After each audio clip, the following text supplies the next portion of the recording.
All right. So this very popular game started going viral about a month ago called 82-0. It was actually around the time when the NBA Finals started. And I was going to make this exact video back then. And I was in the middle of making it. And then my guy agent called me up and he said, yo, you trying to be on this stream? And so I left the recording. Then I went to the Knicks game like 2 days later, got sick for the next 2 weeks. We won the championship. And now we're here. Time flies. So I was like, you know what? Screw it. We're not on the world's time. We're on God's time. So I'm going to still do the video anyways because the 82-0 game is fun and all the variations of it as well. But for the sake of this video, I'm gonna just use the original one because what I'm doing today is building 30 new NBA teams, starting with the Sixers just to stay alphabetically. We'll be doing 5-man lineups for each team. They will be playing every single minute. It'll just be 5 players. So just like this, Philly, play the classic mode, spin it up. Their first player I'll be able to pick is, I think he's in 2K, Spencer Haywood. Yeah, screw it. We'll start off the Sixers with Spencer Haywood, and that's it. I just put him on the Sixers, and then we go from there. I'm gonna do this for 30 teams. And dually, I'm also trying to see if this team can go 82-0.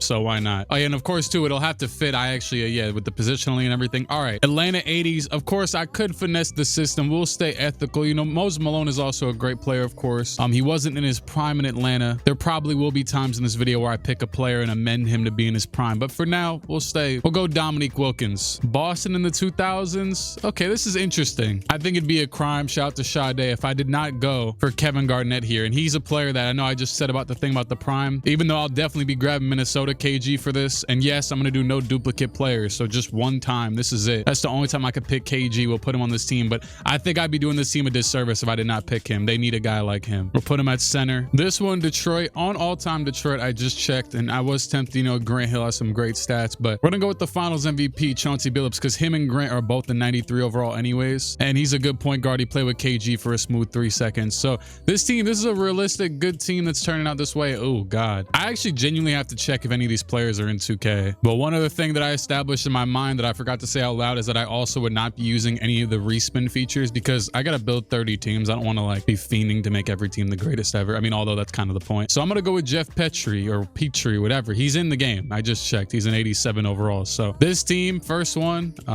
get the hell out of here. It says 58 and 24 contender. That's kind of how I want this to go. And obviously, don't mind Embiid and Maxey are still here. I just left them on the team for now because they'll maybe get picked at some point in this. If not, I'll, you know, take them out back. This is how this team is going to look on paper. Spencer is a damn 70s big. He has like a 95 defensive and offensive rebounds. Him and KG should be able to grab more than enough. This one's kind of dull looking. It should get more exciting from here on out. All right, first team on this spin is going to be Philadelphia in the 2010s. There you go. We're not taking Joel out back, I guess. Pretty easy. I'll just go with Joel Embiid. He could have went. I could have went, you know, Jimmy Butler or something. Okay, I actually like this. We're gonna go a big man duo to start of Joel Embiid and Bob Pettit. 2 face up, get a bucket big. Shoot, I've probably seen Bob Pettit highlights once. And next up, okay, see, I can't pass on Bron in good faith. It almost feels crazy for Bron to be off the board this early, but no way you can pass up on Bron. Now, what do I do here? Should I go Bron? Actually, you can move the players on this one, right? I think you can. Yeah, so I could just put him there because I think I can. Yeah, I can move him right now. Okay, I probably could have done that last time too with Chauncey, or I don't know. It doesn't. I think I got the best dude off, or one of the best dudes off that team, anyways. And oh my God, this works really well for this team too. Bob Pettit's probably juiced up to all hell in this game, so he could probably do a little bit of everything. Portland 2020s. Hey, Dame might have been in most of his prime for the 2010s, but all I know, I mean, that's not even really. He had a few crazy years. 2021 when he went stupid on the Nuggets. Dame, Bron, and who's gonna be the last player? Washington 2000. I'm gonna be a man of my word. I'm not gonna do what I said. I said I wouldn't do the, you know, KG at least was Boston in his prime. Plus, if we were going by, I haven't played this 82-0 version in a while, but if we're going by this, you really do want the best stats. So do we go Dame and Gilbert Arenas backcourt? Or actually, I sound like a damn seal. I can move Bron and then we can get like a big lineup with Jameis. I think the best move here is Gilbert is pretty damn good on 2K actually. So maybe we just go with LeBron, Damian Lillard, Gilbert Arenas. Yeah, a little bit to be, you know, defensively, not the most fun. But hey, we're gonna get them shots up. Prime Joel, he could play some damn defense. Obviously, you got Bron. 75 and 7, historic. So at the very least, hey, even without finessing Michael Jordan on here, this is a yeah. So Milwaukee, you've been blessed. I don't know if I said what team this was, but yeah, I didn't really plan on showing every team on the screen like this. Don't mind Giannis. If anything, I'll just put this bastard on the Heat for now. Dame back on the Bucks. I just realized that. I'll I'll keep all time. I'm gonna delete this Embiid because I'm gonna keep all time Joel on here because he's a higher overall from the, you know, the 2010s. And then you got Miami, Bron, Bob Pettit, Dame, and Gilbert. And go ahead and put whoever's better at the 2. Gilbert gets higher overall, so that works. Chicago. It's funny because I started this recording like 2 weeks ago and then got busy probably again and stopped it. But thankfully I saved the roster this time. Although we're only like 2 teams in, so what's that really worth? But I thought it was funny that I started this before LeBron and Embiid signed to play on the same team. And here we are. Although it's one team off, they're on the Bucks instead of the Sixers, but whatever. Anyways, the next squadron, we're going to start with Phoenix in the 2010s. Obviously, Amari played in the 2010s for Phoenix for like 3 seconds and then went to the Knicks. You do also have Steve Nash, but I think the Suns guy, I mean, we could wait till 2020s, but whatever. Devin Booker, I'm gonna go with him. Mr. 70 points himself. That used to be a rarity. Then we had Bam drop 83, Donovan Mitchell, Luka Doncic, Damian Lillard. Next up, Houston 2020s. Funnily enough, yeah, I'm gonna team back up KD and Devin Booker because nobody else comes close there on Houston 2020s. Brooklyn 2000s, definitely not going with the leading scorer Vince Carter here. I'm going with J Kidd. You already know J Kidd. This is a real solid start to a team. Throw him at the 1. We're gonna need bigs though. This is gonna be a little bit tough. Okay, this is definitely not bad. Cleveland 2020s. I could get weird and make this like some smaller lineup. This might be well, either way, the option to be able to move KD to the 4 is a good thing. If I wanted to get weird, I could bring Donovan Mitchell on this team and get all the scorers in the world, but for the sake of fit, I'm gonna go with Evan Mobley here. I could even finesse and bring prime Kevin Love, but he's not in his prime anywhere close to it in the 2020s, so I'll wait until maybe he pops up later. Evan Mobley, he could play the center if need be. Oh, this is perfect. I like this a lot too. I like this fit. Last one, Portland 2010s. Give me LA. Give me LaMarcus Aldridge. Oh, so he actually can't. Evan Mobley couldn't play center. That's funny. I didn't realize that. So we'll put LaMarcus there. I like this team a lot. A lot actually. So here's the Bulls. I grabbed all of their all-time team versions. I think I mentioned this earlier, but I'm probably gonna lower their ages too. So J Kidd will be more a younger player. Next team, speaking of Evan Mobley, this will be Cleveland. Indiana 2020s. Pretty smooth start here. I really rock with my guy Tyrese. He's a really sound offensive engine or whatever. One of the best facilitators the league has ever seen, surely. I mean, so put him at the 1. Washington in the 80s. It's kind of funny because I haven't drafted Moses Malone yet. If I'm not mistaken, him nor Elvin Hayes were in their prime in this era, but their stats are good. Well, I mean, I guess his stats are pretty damn good. So yeah, I'm gonna go with Moses. He did play the tail end of his prime here, even though there might be better teams with him. We'll go with Moses Malone, play next to Tyrese. Can't really go wrong there. Interesting. LAC 2010s. So obviously, well, so can Tyrese, he can't actually play the 2, but I'm not going to do that. We'll leave Chris Paul, not on the sake of, you know, and actually, hold on.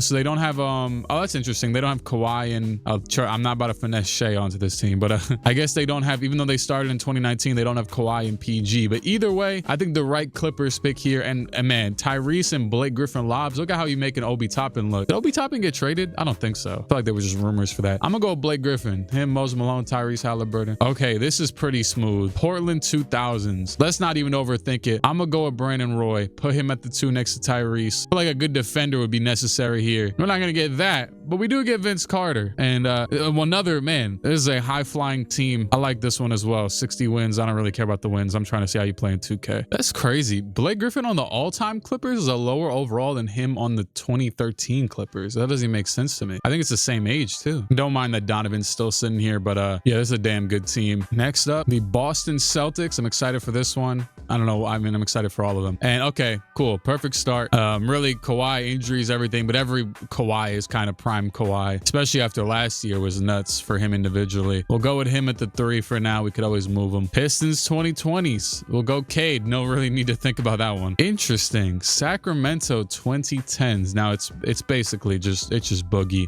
But I'm just thinking of the team fit. Actually doesn't seem that bad right now. I think you need a wing defender like Kawhi when you're dealing with DeMarcus Cousins. Okay, now it's getting weird. The 60s Pistons, I'm like 99% sure. I might check Dave DeBusch's overall. He might not be a bad pick either, but Dave Bing should be in the game and he could play the 2 if we need him to. So I'll do that probably. He's the higher overall, and let's be honest, I don't know a lot about these, 60s players regardless. So I'm gonna go with Dave Bing.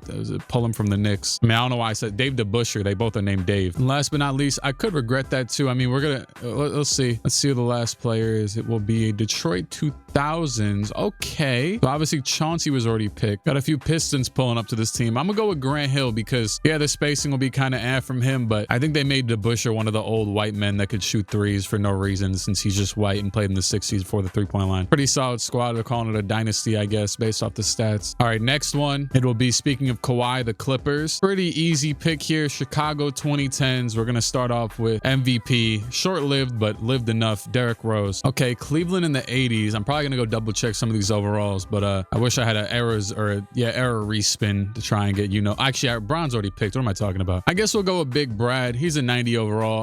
We're going to need a good power forward next to him. I felt the same with Boogie, but when we got DeBusschere, he's pretty good. Lakers 2010s. Okay, yeah, this is an easy, Bron's already picked, but either way, easy Kobe Bryant here. He was still in his prime. He literally won a championship in this decade. So, at the beginning of it, but I don't even know if that counts really, but yeah, I mean, it was 2010, so screw you. But yeah, Kobe Bryant, him and D Rose, early 2010s masterclass of a fit. Detroit 60s again? Good Lord. I might have to go with Dave Bing again, let me go check what Bailey Howell was up to. This is another one where what's his name would have worked out. I checked Bailey Howell's stats. I don't feel like putting Kobe at the 3, so I'm gonna pick him over Dave. Put him at the 3 for now. I could always switch it. The 90s Lakers, and the only player, at least, I mean, I'm not picking James Worthy over him. And if anything, Magic was much more in his prime than James Worthy at this point. I believe Magic he obviously had that finals appearance against Jordan at the beginning of the decade. Obviously, then you know what happened. Had the dream team thing. It does feel weird to pick 90s Magic and not 80s, but honestly, he was still just as good. He just had to retire. And how the hell does he fit on this team? I don't really know, but we got a lot of firepower. This is a very odd team. 60 and 22 is what they're saying. D Rose, Kobe, Bailey Howell, Magic, and Brad will be the Clippers, I think. Saying the team name made me realize how hilarious it is that Magic and Kobe are on the Clippers. Let me go ahead and delete this Kawhi so you can get a full landscape here. Be a Kobe, Magic, D Rose, Brad Daughtry. Might as well go ahead and switch some positions. I guess, since Magic 6'9",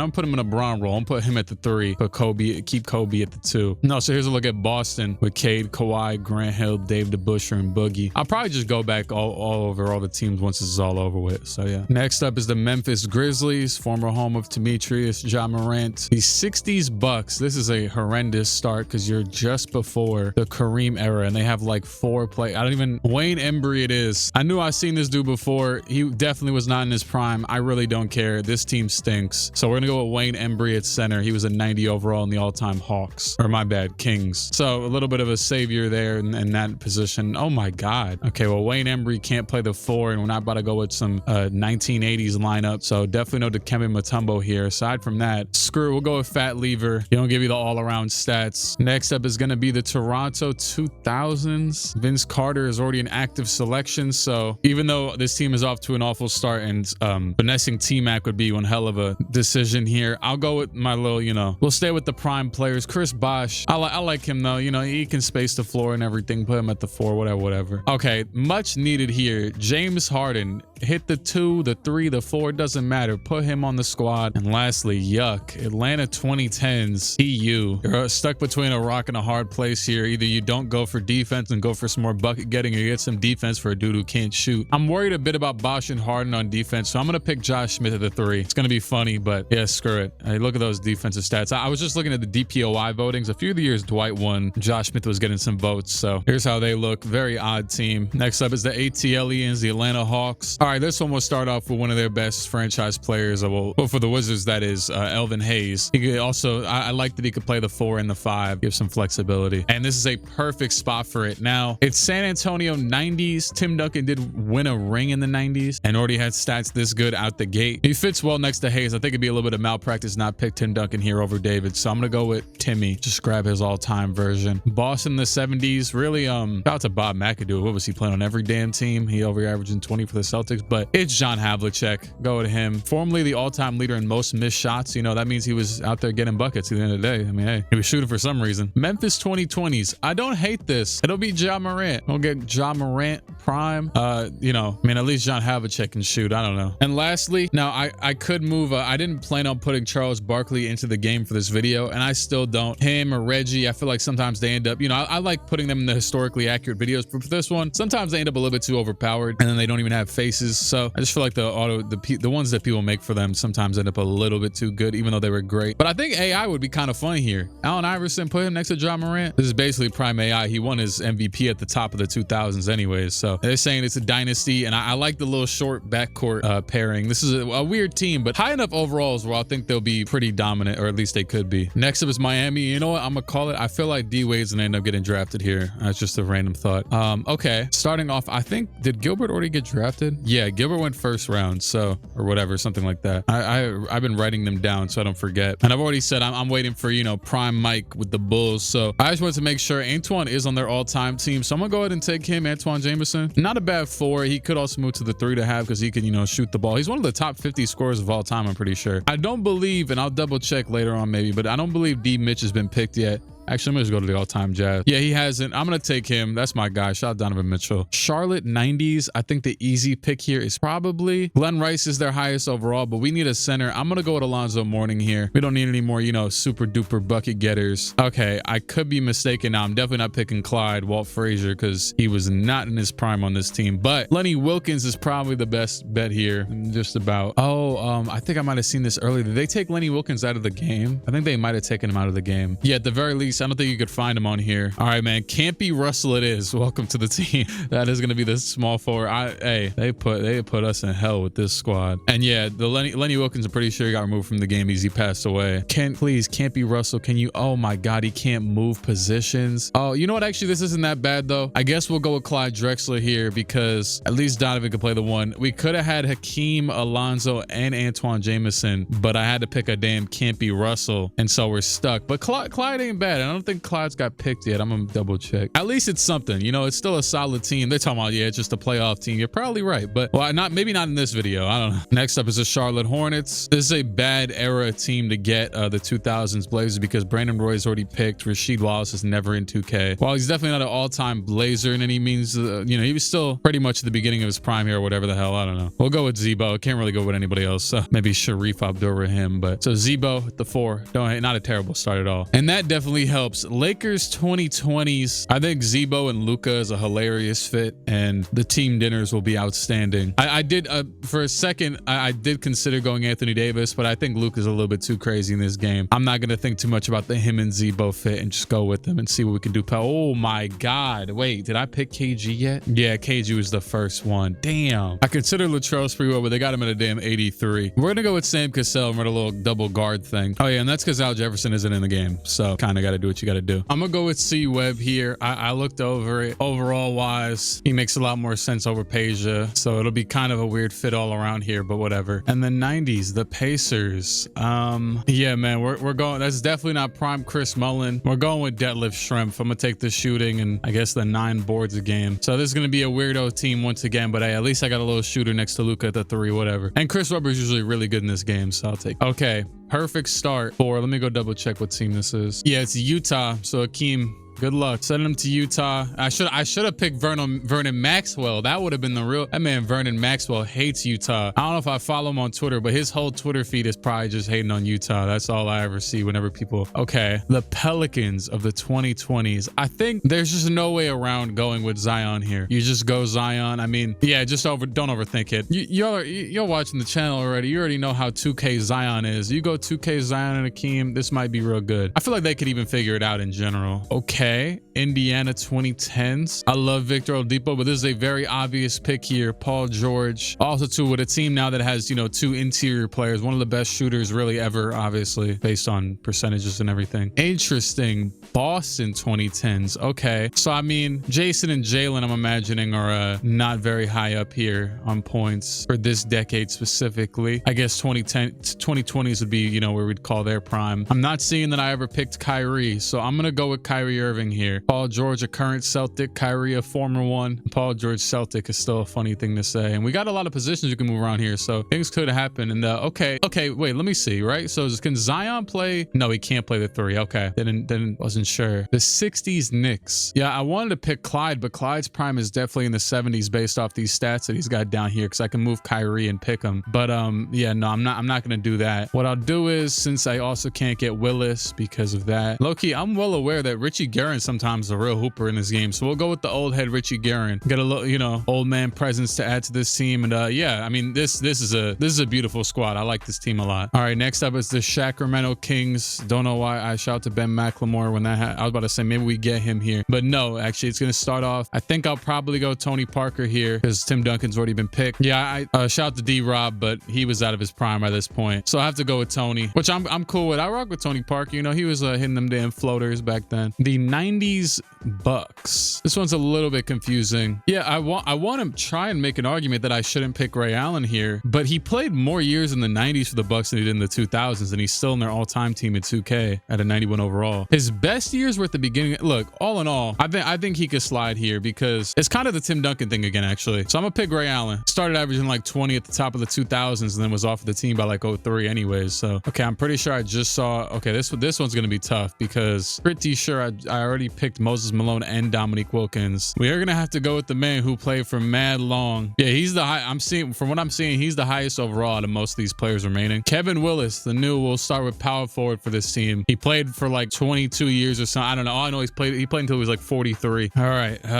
Quickly, this team has gotten a little bit difficult, but I still like Eddie Jones for this team. Eddie Jones, it says the 89 overall on the all-time team. So I'm gonna go with him at the 3, and then we'll need some sort of big man here. I won't lie. This is actually a pretty weak team. I did all that for Ray Allen just for him to get put on here. Okay. Elvin Hayes has already been selected, so this is actually his prime, but I actually don't. Is that Pat Riley? I'm gonna have to check if any of these other players are in the game. I think I might have seen Johnny Green before, but is he a center? He's not a center. And none of these players are centers. Dude's name is John Block and played in the era with no blocks. Okay, so I'll set the precedent now that when this happens, I will respin the era first and then the team if need be. So I'll do era because also too, like Yao Ming might pop up for them. That would work. Houston 70s. Okay, Tom Janovich is definitely in the game, even though all the rest of these guys have been drafted. So Rudy's not he'll be fine. Oh, look who it is. John Block. Yeah, he was out there playing for too long. This team's going to the damn lottery. Oh my God. This team barely has a 20-point scorer, and it's Eddie Jones. Obviously, Ray was in his prime, but yeah, this is a hilarious team. But it's not that bad, though. Tony and Ray are both like 94 overalls. All right, next up, the New York Knicks. Hopefully, we don't have as bad luck as the Kings. Let's see. It could start well. Okay, this is a hilarious start, but I think the obvious pick here. Actually, I don't know if it's obvious. Let me double check their ratings. It's a little bit of a risk because Trae Young can only play the 1, and if I get like another player that's so great and can only play the 1, that'll suck. But I do think Trae Young's a better player in this game than Joe Johnson, so I'm gonna Trae Young. Welcome to the Knicks. Pull up at the 1. Now, if I get Brunson and he can only play the 1, I'm gonna be sick. 70 Celtics. Okay, I think Dave Cowens is the obvious pick here. I know his ratings are pretty high. McAdoo. When did McAdoo play here? I need to go look this up. He played 1 year at the tail end of the decade. Yeah, Cowens is like a multi-time MVP for this team specifically, so we'll go Cowens. He could play the 4 as well. That's good. Okay, this is not good. Charlotte 80s. Oh God. Damn, they tell me Muggsy Bogues can't play the 2. My bad. I'll go with Kelly Tripucka. I do have an intrusive thought that wants to go Del Curry. They're like a 1 overall difference on 2K, but whatever. I'll just go with Kelly. Yeah. This one kind of sucks, but it's a pretty obvious pick. Yeah, there's really no other way to go here.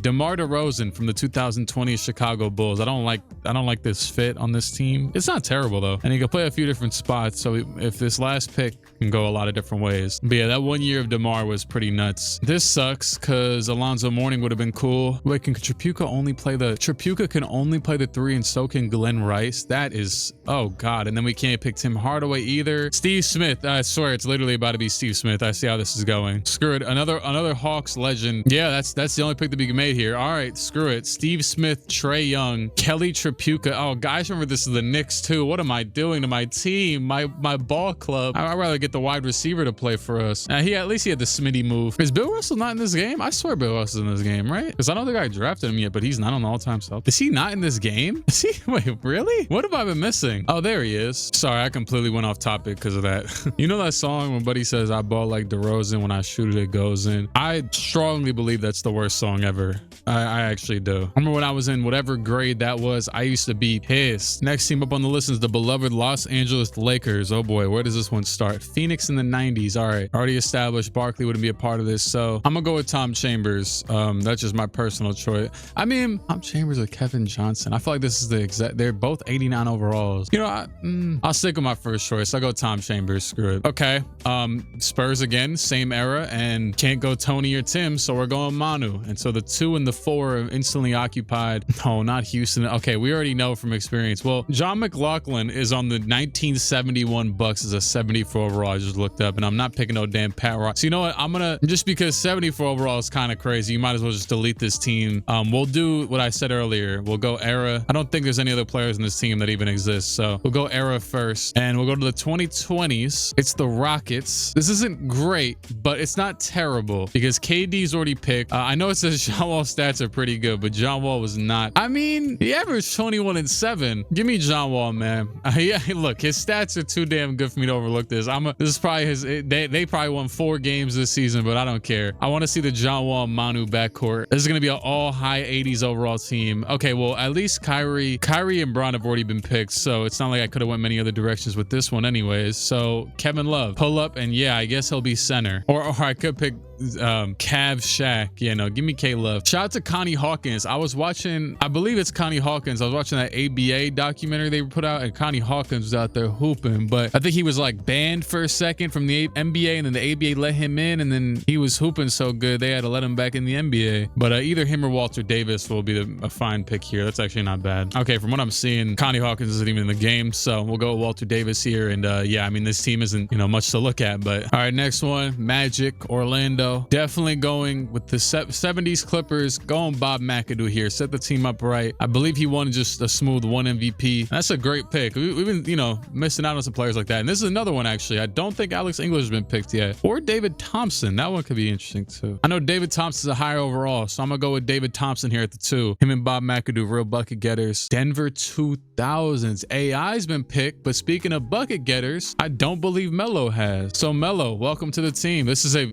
like, how does this team form, but the last few teams couldn't form? You know what I mean? Hold on. I don't think Bernard King has been picked either. He's over here averaging 25 a game for the Wizards in the 90s, and Melo can move to the 4. Bernard King could play the 3. Let me just make sure. Yeah, I don't see Bernard King anywhere on my notes that I've written down. So Bernard King and Melo. Melo's favorite player, and then himself. This team is set real. No, wait, did Dame get picked? I don't. Either way, I'll take Dame or CJ, but I don't think Dame got picked yet. Did he? No, he did. He did. He was on like the first. He was on the second team. All right, but I could go Drew Holiday too. Yeah, I'm gonna go with Drew Holiday. More natural PG, better defender and everything. Still averaging 16 and 6 for them. This is just from his 1 season this year, and he's obviously not. He's still doing this, and yeah. I like this team a lot. You don't even need a super duper star at the PG when you got all this scoring elsewhere. That's a squad right there, man. And next up is the Dallas Mavericks, which, as you can see, it's really luck of the draw. And okay, not a good start, but Del Curry, we already know he's the best player here because I picked Kelly. Yeah, it's really luck of the draw. So Del Curry gonna start off the Mavericks, but yeah, Dirk hasn't even been picked yet. Wardell Sr. and his first teammate will be okay. Jokic is still free. It was a very obvious Jokic pick, and now the Del Curry pick don't look too bad. That's a good shooter for Jokic to pass to. New York Knicks 2020s. We are building a 2020 squad here, and it looks like Jalen Brunson is going to go back to the Dallas Mavericks. That's kind of funny. So they get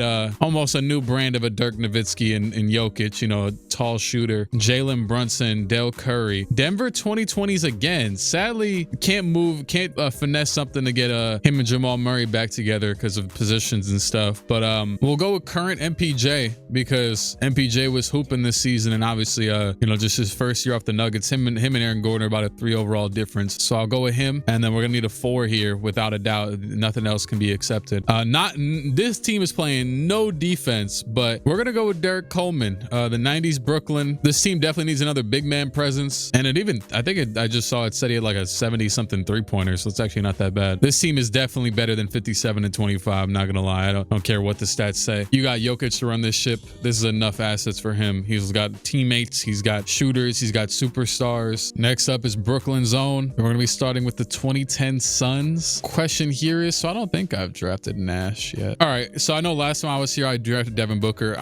Anyways, since Nash is a pretty significantly better player than Amari, and he was still averaging 15-11, I could see myself picking Nash from this decade for prime Nash down the line. So I'm gonna go with him here just so I don't delay it any further. I was thinking, you know, Amari was definitely closer to his prime than Steve was at this point, but he's still averaging 15-11. So like, screw it, whatever. We'll just get it out the way. So we'll start this team with Steve Nash. After that, especially with Zion gone, not the best second team to get, but I guess we'll go with BI from the New Orleans Pelicans 2020s. I don't think there's anybody else I'm forgetting here. Like, I'm not really like sorting by like rebounds or anything, but I mean, then again, oh, look at that. It's Josh Hart's the third one. So we'll go BI next to Steve. Not the best fit, but Next up, the 90s Pistons. So no slot for Isaiah Thomas, who was also basically in the exact same scenario as Steve Nash, where his career ended just about here. But that was a lot to do with injuries as well. I mean, so was Steve's, but he was like 40. Grant Hill's already been picked. I mean, it's pretty easily just Joe Dumars. I'm just gonna go with Joe here. I think.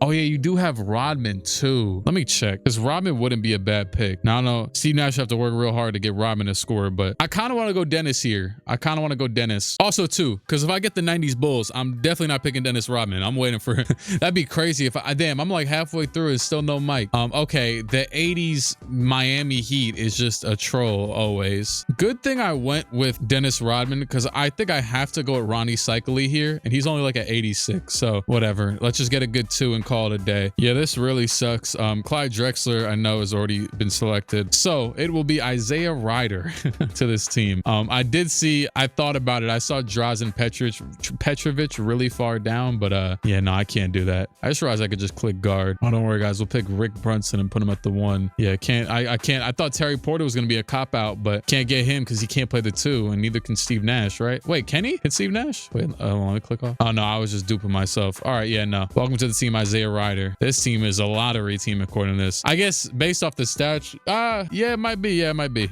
You know, interesting question to pose, but why is Boogie only an 85 on the all-time Pelicans? Because he wasn't an 85 when he was on the Pelicans. He just got hurt after, or you know, during, and then he definitely wasn't playing like no damn 85 when he was there. Next up is the Denver Nuggets. From what I could see, Mike Bibby, Meta World Peace, Pager, all the same overall here for the 2000s Kings, or well, for, you know, in general around their peaks. I like Ron. I'm gonna go with Ron Artest. Him and Pager could both only play the 3, so I'll do that. Clippers 90s. Good thing Dominique Wilkins already picked anyways, because that would have made me really mad that, you know, he can only play small forward. Ron Harper, who was, by the way, starting off with 2 Rons and 2 graded defense. I'm gonna go with him. He's an 89 overall on this old school Clippers team. The Orlando Magic of the 2020s. Paolo. Simply put, gotta go Paolo here. And yeah, we're starting this off with a lot of big bodies. This team is, I actually kind of like this team in a weird way, and we're going to continue that because I got the Toronto Raptors of the 2020s. It says Scotty Barnes can't play here, but that's wrong because I can move Ron Harper to the 1. I can't get Siakam regardless because I can't put him, we already got a power forward. And so, oh, I could go Kyle Lowry. Let me look at that a little bit better. Scotty and Lowry are the same overall. I think I'm just going to commit to this big body defensive team thing. It's kind of funny, all-time Lowry and Scotty Barnes current are the same overall, but shout out to long 10 years. And yeah, we'll go Scotty. And lastly,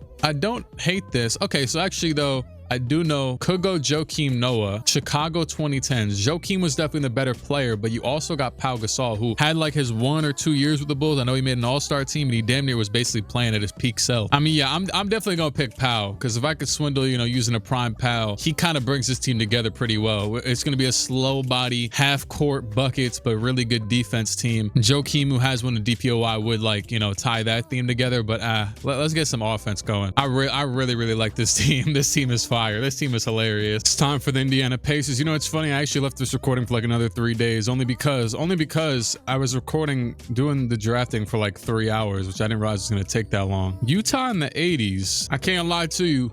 Shout out to Adrian Dantley. He got some good stats, but I know for a fact I'm going with Karl Malone. I'm sorry. Sometimes, anyways. Well, yeah, he was averaging 24 and 11. You already know we don't get Karl Malone from the whatever all-time team that is like a 96 with all the badges and everything. Has T-Mac got drafted yet? I gotta go look over my stuff now. Damn, well, this is one of the best starts for a team at this point in the video. T-Mac and Karl Malone. You might not win a ring, but you're gonna get a lot of wins.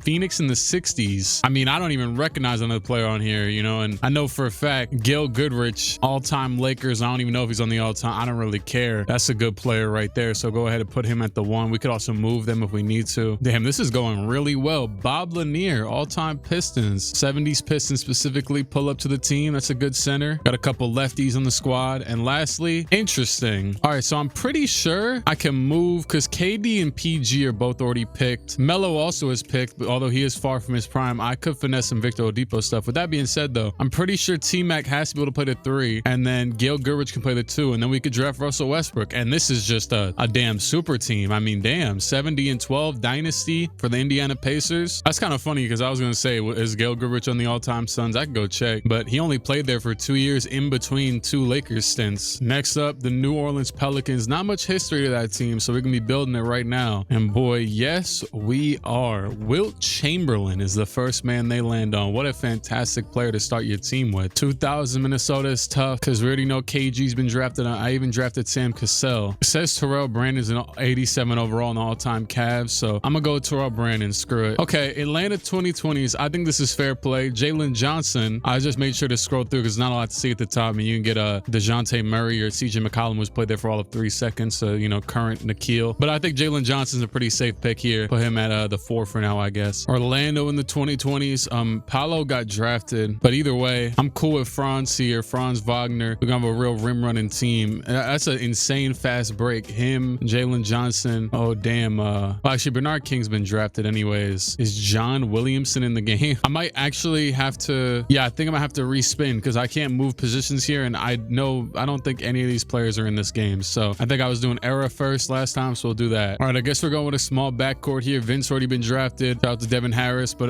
we're gonna go Stephon Marbury for the 2 guard. I landed on 2000s Brooklyn. J Kid's already been picked. Vince already been picked. Still a 64 win dynasty is what it's saying. All right, Detroit. We're about to bring the greatest thing to Detroit since Barry Sanders. I think it was Barry Sanders, their running back, right? The funny thing about him is I always make fun of I'm not even into the football lore like that, but I heard that he retired just because they were so trash. That's hilarious. That's good stuff right there. Speaking of good stuff, definitely not in Utah. I don't know what's going on here. You know what? This is a pretty obvious pick. You could go Jaren, could go Markkanen, but I'm just gonna go with prime Rudy Gobert. It's pretty straightforward, you know, get the job done. One of the greatest defensive centers. Oh, OKC 2020s. All right, this is definitely, we're about to have a little 2020s team. So Shea and Rudy. I could have went with some crazy defensive stuff with him and Chet, but obviously not doing that because I'm not an idiot. Did I just get Dallas? Wait. Has Luka been drafted? I think he has, right? Yeah. Obviously, I already drafted, which technically is in his prime anyways, but Brunson, Kyrie, Luka. Cooper Flag would be a fun type of pick, but hey, dog, this is prime-ish AD. He just happened to play there for 6 games because he's hurt, but he's always hurt, so it's the same criteria. But like the stats, like give me like the way out too, because look at this: 25, 12, 4,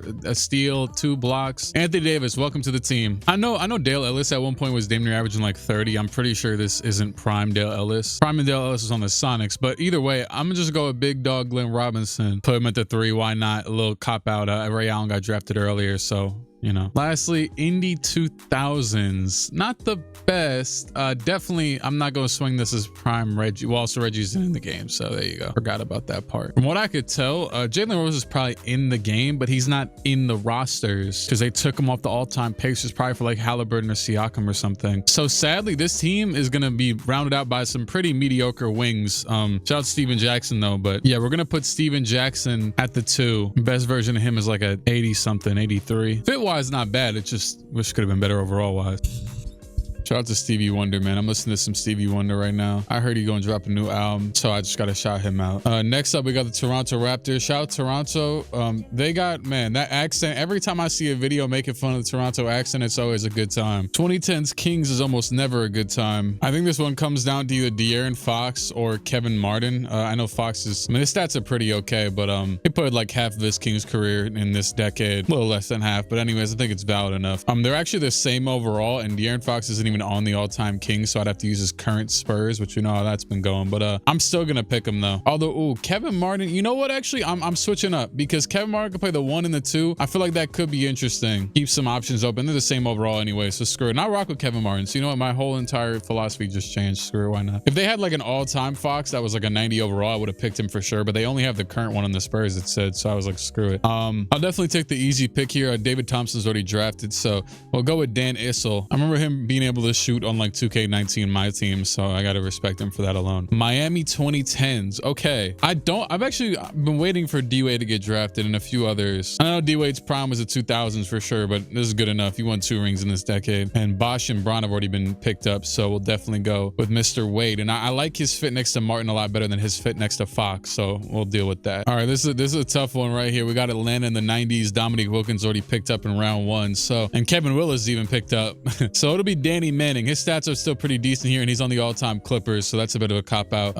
87 overall. Could have been a lot worse. He's like really the only viable. Maybe Christian Laettner might be on the all-time, whatever the hell. Oh, I like this. I do like Danny Manning. No, okay. I was about to say. So either way, we're gonna go with Jimmy Butler here. I'm 99% sure I haven't picked him. I like that because of the D-Wade duo, Miami duo, whatever. You already know D-Wade was a big reason why Jimmy even went to Miami in the first place. We're getting spacing in kind of some interesting spots like the 2 and the 5. I don't know if Danny Manning could shoot the damn ball. I have no clue. I've never seen. I don't even know if he shoots with his right or left hand. But it's not a bad. It's kind of interesting. It kind of sucks, but it kind of. I kind of forgot that. Like, I feel like whenever I would play this 82-0 game, that it was really difficult to get Michael Jordan, like the 90s Bulls. So I mean, you could get the 80s Bulls. I don't know. Any Michael Jordan seems to be really difficult to get. So hopefully he gets picked by the end of this. We're at the home stretch, and it's kind of a hilarious video because I didn't realize this is going to take so long to build these teams. But yeah, whatever. All right, easy start here. David Robinson for the 90s Spurs. Tim Duncan's been picked. He has not. 80s Portland Trailblazers. You know, I'm not mad at a little Kiki Vandeweghe pick here next to David Robinson. That's not that bad. He could play the 3 and the 4. Clyde's obviously already picked since I'm going with Kiki Vandeweghe. Lakers 2000s. This really sucks because I'm pretty sure. Yeah, I mean, Powell's been picked. Kobe's been picked. Shaq has not, but I can't do no Twin Towers big man thing because they won't let me move either one of them to the 4. I'm in a really tough spot here, and be honest, because these are 2 players in, let's say, Glenn Rice and Gary Payton that are directly out of their primes the second they got to the Lakers. Basically, they traded for Glenn Rice, I'm pretty sure, and he was like the MVP finishing like the year before. And Gary Payton, same deal, kind of. He got traded the year before mid-season, but was still averaging 20 points. I think, though, I'm gonna be honest with you, I'm gonna let it slide. I'm gonna pick Gary Payton and use prime Gary Payton for this team only because A, I want to. B, we're coming down to the winding of the video, so I don't know if Gary Payton's gonna pop up again. And I think the fit with him and David Robinson would be really fun. So I'm just gonna let it slide. The glove. Denver 2010s. Okay, so this one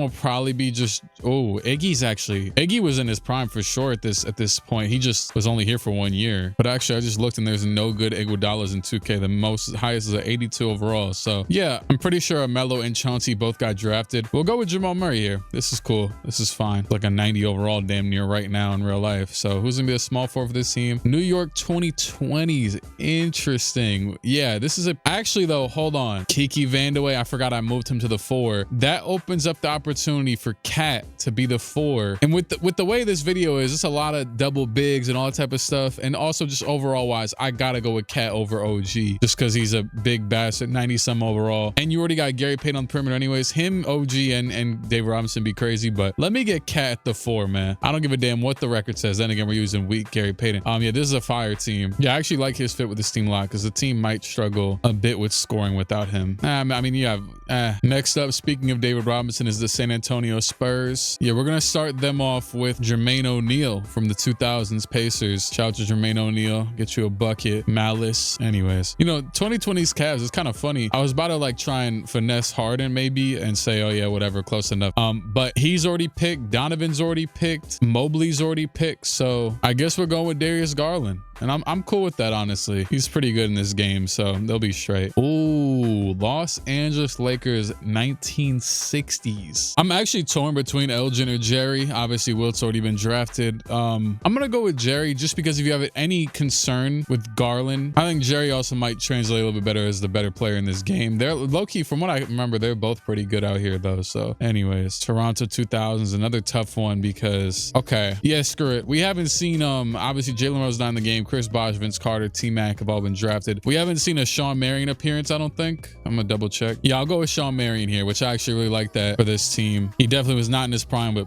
we're gonna let it slide at this point. There ain't many other players to pick from Toronto. Chicago 2010s. Okay, now there's a few options here. So Jermaine O'Neal could go to the center, and that would actually work here because of Shawn Marion's existence. He's a fantastic rebounder. Or we could just go traditional, go Joakim, leave them two. It's either basically go Joakim or Luau or Zach LaVine, probably. That's about it. I'm not counting Bulls marketing as his prime. I can't do that. Or actually, Carlos Boozer's low-key an underrated one too. Yeah, I could be missing somebody else, but based off the overalls and everything, I'm gonna go with Carlos Boozer. I'm gonna throw Carlos Boozer at the 4 or 5. It doesn't really matter. And this could work. This could work. They're a little bit better than the stats entail because these are low-key all of their not the best or not all, but yeah. I like my brain wanted to say Joakim, but I feel like Joakim's the type of player in 2K that might like ruin a team. He might shoot like 40% from the field. And anyways, the Phoenix Suns. Okay, got Cleveland in the 70s. You know, I think I'm gonna let some slide here because respin off the first one is crazy. We have yet to see a Clyde Frazier. I think the one that I've stuck to that is a little bit too detrimental that I won't let slide is Wizards Mike. I'm not letting, if we see Wizards Mike again, I don't know, it'll be tempting. But anyways, I'm gonna use Walt Frazier and call it his prime. It's 70s Walt Frazier when he got traded at the end of his career. Lenny Wilkins not in the game. I don't know if any of these other players are in the damn game or what. I don't, you know, just give me Walt Frazier, man. Just do it. And that is actually, is Oscar, wait, did Oscar get drafted? No, that is actually terrifying that I draft Walt Frazier out of position and the next selection could have been Oscar Robertson. But thankfully, yeah, and neither one of them could play the two, which is actually kind of crazy. Thankfully, Jerry Lucas is here. I would imagine he's the best player available after Oscar. I mean, he's averaging 20 and 20. So we'll go, him and Clyde won rings together. I think at least one of them. I don't know if he was there for the first one. He might have been. So at least, you know, we're building the damn Knicks. Oh, wow. Okay. Yeah, we are. Brunson and Cat are already picked. So we're just building a Knicks fuse team. OG currently is a higher overall than all-time Randall, which is kind of crazy. Actually, I guess he won us a championship. So I'm going with OG. OG the 3. We got Clyde, OG, and Jerry Lucas. I actually don't regret this now because we're building some Knicks theme team. The Spurs of the 80s. Oh, I'm actually shocked. I thought George Gervin had got picked already, but he has not. So George Gervin, that's an easy pick. One of the best scorers to ever live. I rock with them videos that come out where he's like old and talking about like, yeah, I wouldn't average none today, but hey, I was hooping back then though. This sucks. The Nets, I genuinely might have to respin again because yeah, I know Bernard King got picked. Nate Archibald can't play anywhere. I don't think we went through this. So the Nets, man, you guys just stink. I don't know. It's just no history. I don't think any of these other players can be picked here. So we'll just respin it. Brooklyn 2020s. Funnily enough, wait, can you? Yeah, this might end up being Mikal Bridges because I'm pretty sure these three have definitely already been picked by now. So I know MPJ got picked as well. So this is gonna be a Knicks. Who the hell is Raekwon Gray? This is gonna be a Knicks theme team plus Mikal Bridges because this is I mean my bad, plus George Gervin, I should say. That is honestly a hilarious one. When I just realized Mikal Bridges back to the Suns as well. I don't know why I didn't piece that together. I mean, probably because I didn't really care. But the OKC Thunder, you guys have had enough good things with drafting the worst team ever. No, that's probably not gonna happen. Okay, I genuinely had to check if because I have it written down that Love got drafted. I didn't know if it was Kevin Love or Bob Love, but it was Kevin Love. So, and let me make sure. Yeah, Kyrie, Kevin Love, LeBron, they've all been drafted. So that leaves us with the 2010s Cavs, and yikes. Shaq was on the Cavs in the 2010s? I thought he was for sure gone by then. What? Wait, really? So I'm pretty sure he played for the Celtics in the 2010s finals. So did he get traded at that deadline? Oh no, he didn't play for them in that finals. That was 2011 Shaq. Good Lord. Anyways, don't mind all the talk about Shaq. He's obviously not going to be the one drafted here. I damn near might go with J.R. Smith. I don't even know where. Oh, yeah, I could definitely find a J.R. Smith. But I mean, you got Antoine. Wait, didn't Antoine Jameson get drafted too? He definitely did. Yes, he did. Oh my God. This is about to be a J.R. Smith or a Colin Sexton pick or something. Luau, I think he's only on the Classic Bulls team. I mean, he wouldn't be a bad start. I won't front. Luau. It was funny. I was about to pull the ultimate finesse and draft Andre Drummond, but I guess that was the 2020s. I think it was. That was right before the pandemic. That is hilarious. So I can't even get Andre Drummond weak Cavs Andre Drummond who's getting all them little highlights or low lights. We're gonna go with Luau Deng. This is gonna be the first player I have to go to a classic team to acquire, which is kind of hilarious. He's not even on the all-time Bulls, I don't think it says. So at least he's a good player. I mean, at least he's not like some team breaker. He'll give you some defense and give you some scoring. Honestly surprised he's not on the all-time Bulls. And of course, speaking of the damn all-time Bulls, we get the 2010s Bulls again. The only problem is I've drafted like all of these players at this point. Oh, but you know what? I didn't draft Joakim Noah, and screw it. I'm just gonna,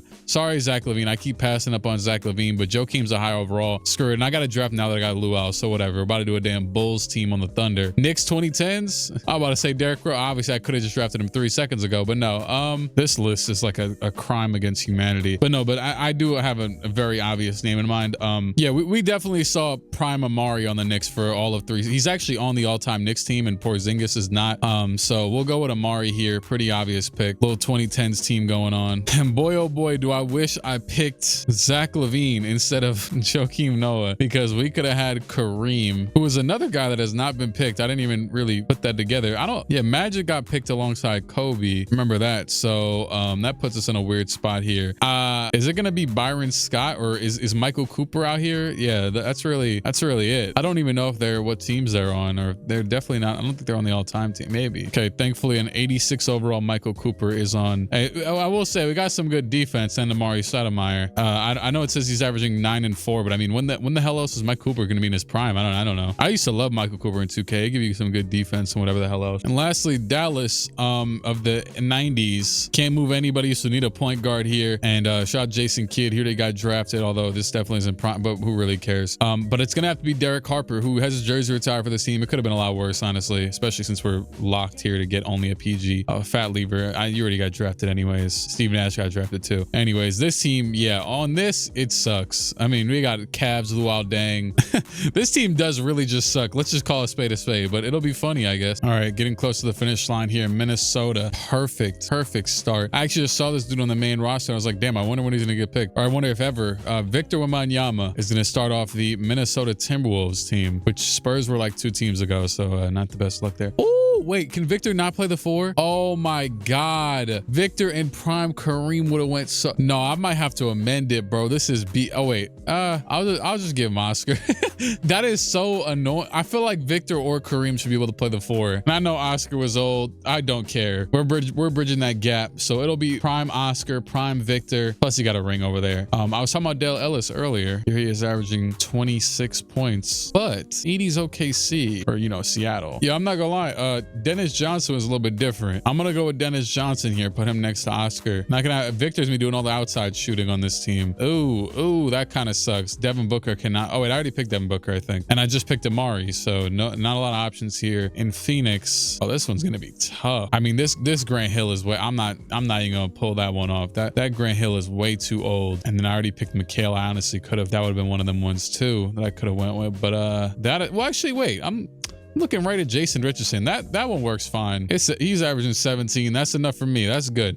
Jason Richardson at the 3. And lastly, damn, I drafted Blake. Yeah, I did. Damn. Actually, and yes, he was trash for this team, but I'm not mad at if I gotta take. He was terrible for this team, but his stats, this is literally his fall off, like, was just coincided with this team. But yeah, I'm not picking Tobias over Josh Smith, so we're going with Josh Smith. Would have been nuts with Kareem, but I'll take Oscar. Wait, did Josh Smith get picked? Oh my God, I did pick Josh Smith. Oh snap. Who was it that was on there? I gotta remember. Am I about to have to put Tobias Harris on this team? I might have to, bro, because I don't remember anybody else that I was just looking at. It's like, oh, well, it's Detroit 2010s. It could have been worse. At least current Tobias is a damn 83 overall. So, oh yeah, Oscar's still a damn 96 on the Bucks. I'm gonna use his goated version though. Where's he out on the Kings? There you go. Did I pick Jay Rich too? No way. I just drafted multiple teams. Wait, let me double check. Is he just not in the game? Am I tripping? Oh wait, I was looking at the wrong team. I was looking at the Wizards instead of the Warriors. Oh my God, I was tripping. Yeah, I've done too many of these. I feel like Dennis Johnson has never been a focal point of any video ever. It's kind of crazy that he's a 94 overall in the all-time Suns. That's kind of funny, and hopefully he does something in this. All right, let's wrap it up. Portland, 3 more teams. Sacramento 90s. Oh, you know what? I'm not even gonna overthink this one. I don't think Mitch Richmond's been drafted. I know Chris Webber has. Yeah, we'll go Mitch Rich. Play him at the 2. No regrets there. Great player. New York Knicks in the 80s. I actually don't think Patrick Ewing's been drafted, so this could be a really good start. So yeah, let's go Patrick Ewing and Mitch Richmond. Easy start there. PE. Okay. Toronto. I remember last time I got Scotty. I also didn't have a lot of slots, but Pascal has not been picked. So this is easy money here. Pascal Siakam. I think, did I pick Lowry? I don't think I did, but you know what? Screw it. No, I haven't. And I just checked and he's a high overall. And honestly, why not? Kyle Lowry just retired. We'll bring him back in. I might regret this because I might need a PG at some point, but and not want him anymore, but whatever. Let's just do it. Let's see. Portland 80s. Okay. So far, not regretting it per se, but I mean, this isn't really a great team either. I guess I could have used Terry Porter, whatever. I was about to say, I know I've seen Jerome Kersey as like an 87 on the all-time Blazers, so that seems to be the best option because Clyde and Vandeweghe are both picks, so that's fine. I'll go with Jerome Kersey. Damn, he gonna play small forward? All right, so we're gonna need a 4. We're gonna need a big man 4, whatever it may be. So this is, hey, Pascal, this could have been you, but instead it's gonna be, is Jim Jones in the game? If not, I think that's the only chance chance here if Jim Jones is not in the game, which I think he might be. All-time Cleveland Cavaliers, Jim Jones. All right, I guess.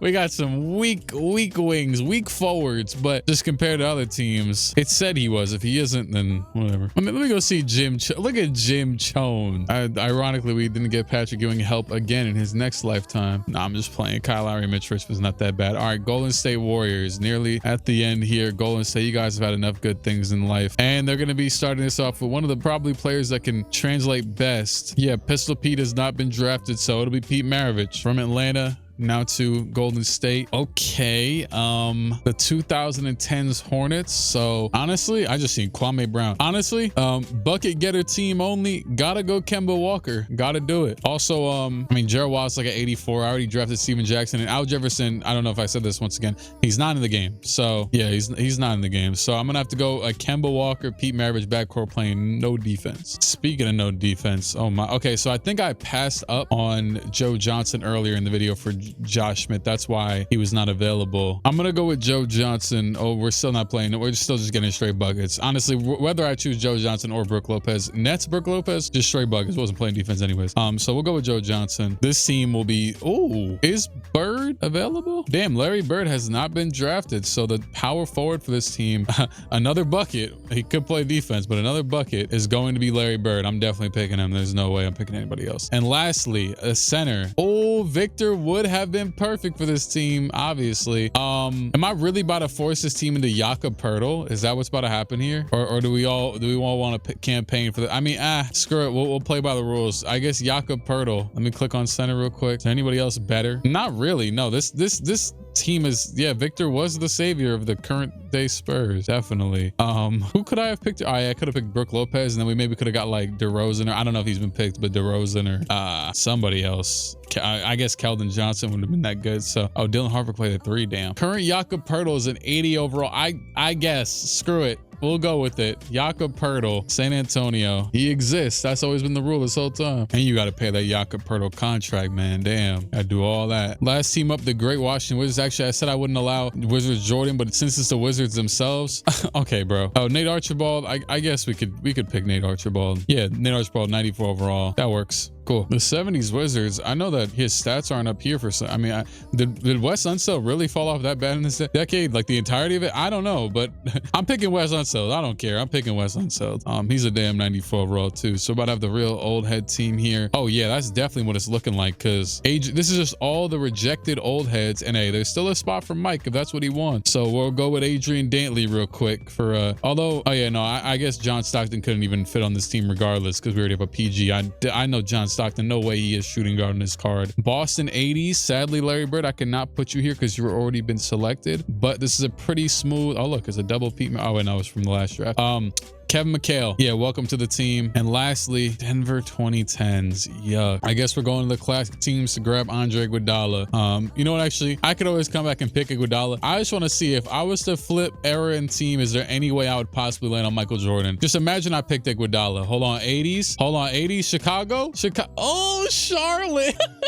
Nah, I'll just give him Iguodala. Is Iggy in the game? I don't even know. You don't actually, I don't know if he's in the game. Screw it, if he's not here, you know what I'm gonna do? I got an idea. Never mind. I was about to say I'm gonna give him Wizards Mike. I forgot there isn't even a Wizards Mike in the game. So we'll just give him the closest thing. My guy, J.R. Smith. Okay, I think I finally got everything settled. We're in the My League. I put all the teams. I lowered all of their teammates that have nothing to do with this video's overalls. And yeah, here's some of the best players in the league. Obviously, you got the 99 overalls. I made them all the right positions. Checked out all the teams. Boom, boom, boom. They're all, you know what I'm saying, playing the 5-man rotation. Oh, that's the one. I haven't done that. Turn off them foul outs. Yeah, I think that's it though. So there's gonna be no roster moves at all, at least for the beginning of this video. No draft classes really. It's just trash can players, possession extenders, possession getting rim runner, blow by crafty laymaker. Hey, he don't sound too bad. You might, oh, this is Chris Sinet. Oh, so someone just made them all trash. Okay. Yeah, anyways, long story short, I made all of the main dudes 19 years old. I don't know why I felt like doing them specifically, but just made the best players of this video 19, so they won't get older or worse or whatever. I mean, they'll get older. And we'll go over kind of the teams teams maybe based on their performance. What's this? So maybe I'll just check up on the teams like the deadline or something and see how they're going or doing or whatever. It is funny though, some of them as, oh, the NBA Cup, that is true. I could have looked at that. Although the game was kind of a blowout, so it is what it is. The Dallas Mavericks won it. I don't know where they are standings wise, but we'll check out how they are now probably because of the Cup. They were playing against the Pacers, who have a damn good team with Karl Malone, Gail Goodrich, Bob Lanier, Russell Westbrook, and Tracy McGrady. But this team is interesting actually. I like that this team won the Cup because it's Jokic and Brunson running the show. But after that, I mean, Del Curry dropped 40 in this game. He's averaging 22 a game this year. Of course, every player's an average like probably 15 plus, or almost every player, since, you know, maybe like not Dennis Rodman or something. But yeah, anyways, this team winning it is interesting because they're not like insanely good. They got the two-headed monster, you know, but they are number one in the Western Conference right now. So screwed. I guess we'll do a little checkup on this. And look at that. Derrick Rose, Kobe, Magic, Bailey, Howell, and Brad Daughtry are number 2. But the best team in the league is that Pacers team record-wise with Westbrook, Gail Goodrich, T-Mac, Karl Malone, and Bob Lanier. Bucks. Oh yeah, no, I was looking back, and obviously this video took a while to set up. So I was like, damn, how is this team this good that early? I mean, I guess that would make sense. You know, the earlier you draft, your team should be better, but you can draft from the cream of the crop. But I mean, this Sixers team looks a little bit more normal, right? KG, Wilkins, Billups, Spencer Haywood, Joff Petrie, or whatever, Jeff. I don't know what his name is. But then the Bucks is Bron and Embiid, Bob Pettit, Dame Lillard, Gilbert Arenas, golly. And we saw it a few times, like the Knicks are pretty mid, sadly, but then like the Magic are just hoops. The Pacers, you know, like it's just teams all over the spectrum of this that are good, bad, and in between. I'm hoping to see some surprises, like some of them 80 overall. The one team that I think has to be the worst, maybe not though. Oh, look at the Suns, the Knicks regen Suns. Is that team with Amari Stoudemire is the best. The Thunder. No way they're good, right? Yeah, no, they are 4-41, far and away the worst team in the NBA. Because yeah, this team is horrendous. I knew Amari was gonna be taking all the shots. Luol Deng's actually not playing too bad, but yeah, I mean, well, yeah, he's really not. Yeah, this team absolutely stinks though. Damn, I'm kind of disappointed in this Nuggets team. I guess at the end of the day, maybe lacks a bit of offense, but they're 28th. Damon Melo's Magic, they won't only be 25th. Whatever. I did just kind of look at all these teams for a minute there. Oh, they went right. Oh, I guess because trades are off, they went past the trade deadline. Yeah, I have those things off. Leading scorer in the All-Star game was Moses Malone, 21 points to lead the Eastern Conference to a win. Here are the All-Stars in general. I mean, it's most of just the best players you ever would see, obviously. Might as well just go to the end of the season at this point. And I also turned off coach firings, as yeah, I guess they can re-sign players if they want. It's not like they'll go to free agency. Free agency is off. But I also turned off stuff like staff abilities, obviously teammate chemistry, and also morale for this video, just to see like straight up who's the best teams. You know what I mean? Like no interferences really. On paper, kinda. Victor Wembanyama win most valuable player. I wonder where his team finished record wise, but he averaged 31, 15, 6 assists, 2 steals, and 5 blocks, obviously in 48.2 minutes per game. I feel like you'd have to have a lot of OT games to even get the 0.2, but I digress. Well, actually, I don't know, because I guess your average would be 48 by default, so you don't need a couple. I don't know. Scotty Barnes was most improved player, averaging 21, 8, and 9 a game, up from his. I mean, it's actually not a huge improvement, but pretty good. Oh, yeah, so there's no rookie of the years, I guess. Huh. Yeah, I guess if Cooper was here, he would have got it, but I would have had to have drafted a rookie otherwise. Victor also won DPOY. Clutch player of the year was Ray Allen. Not a big surprise there. Joe Mazzulla, coach of the year for the Celtics. So they 56 wins, best record in the league. Executive of the year, Clippers, 55 wins, and Cup MVP Jokic, like we saw earlier. First team is Victor, Jokic, Wilt, Magic, and Oscar.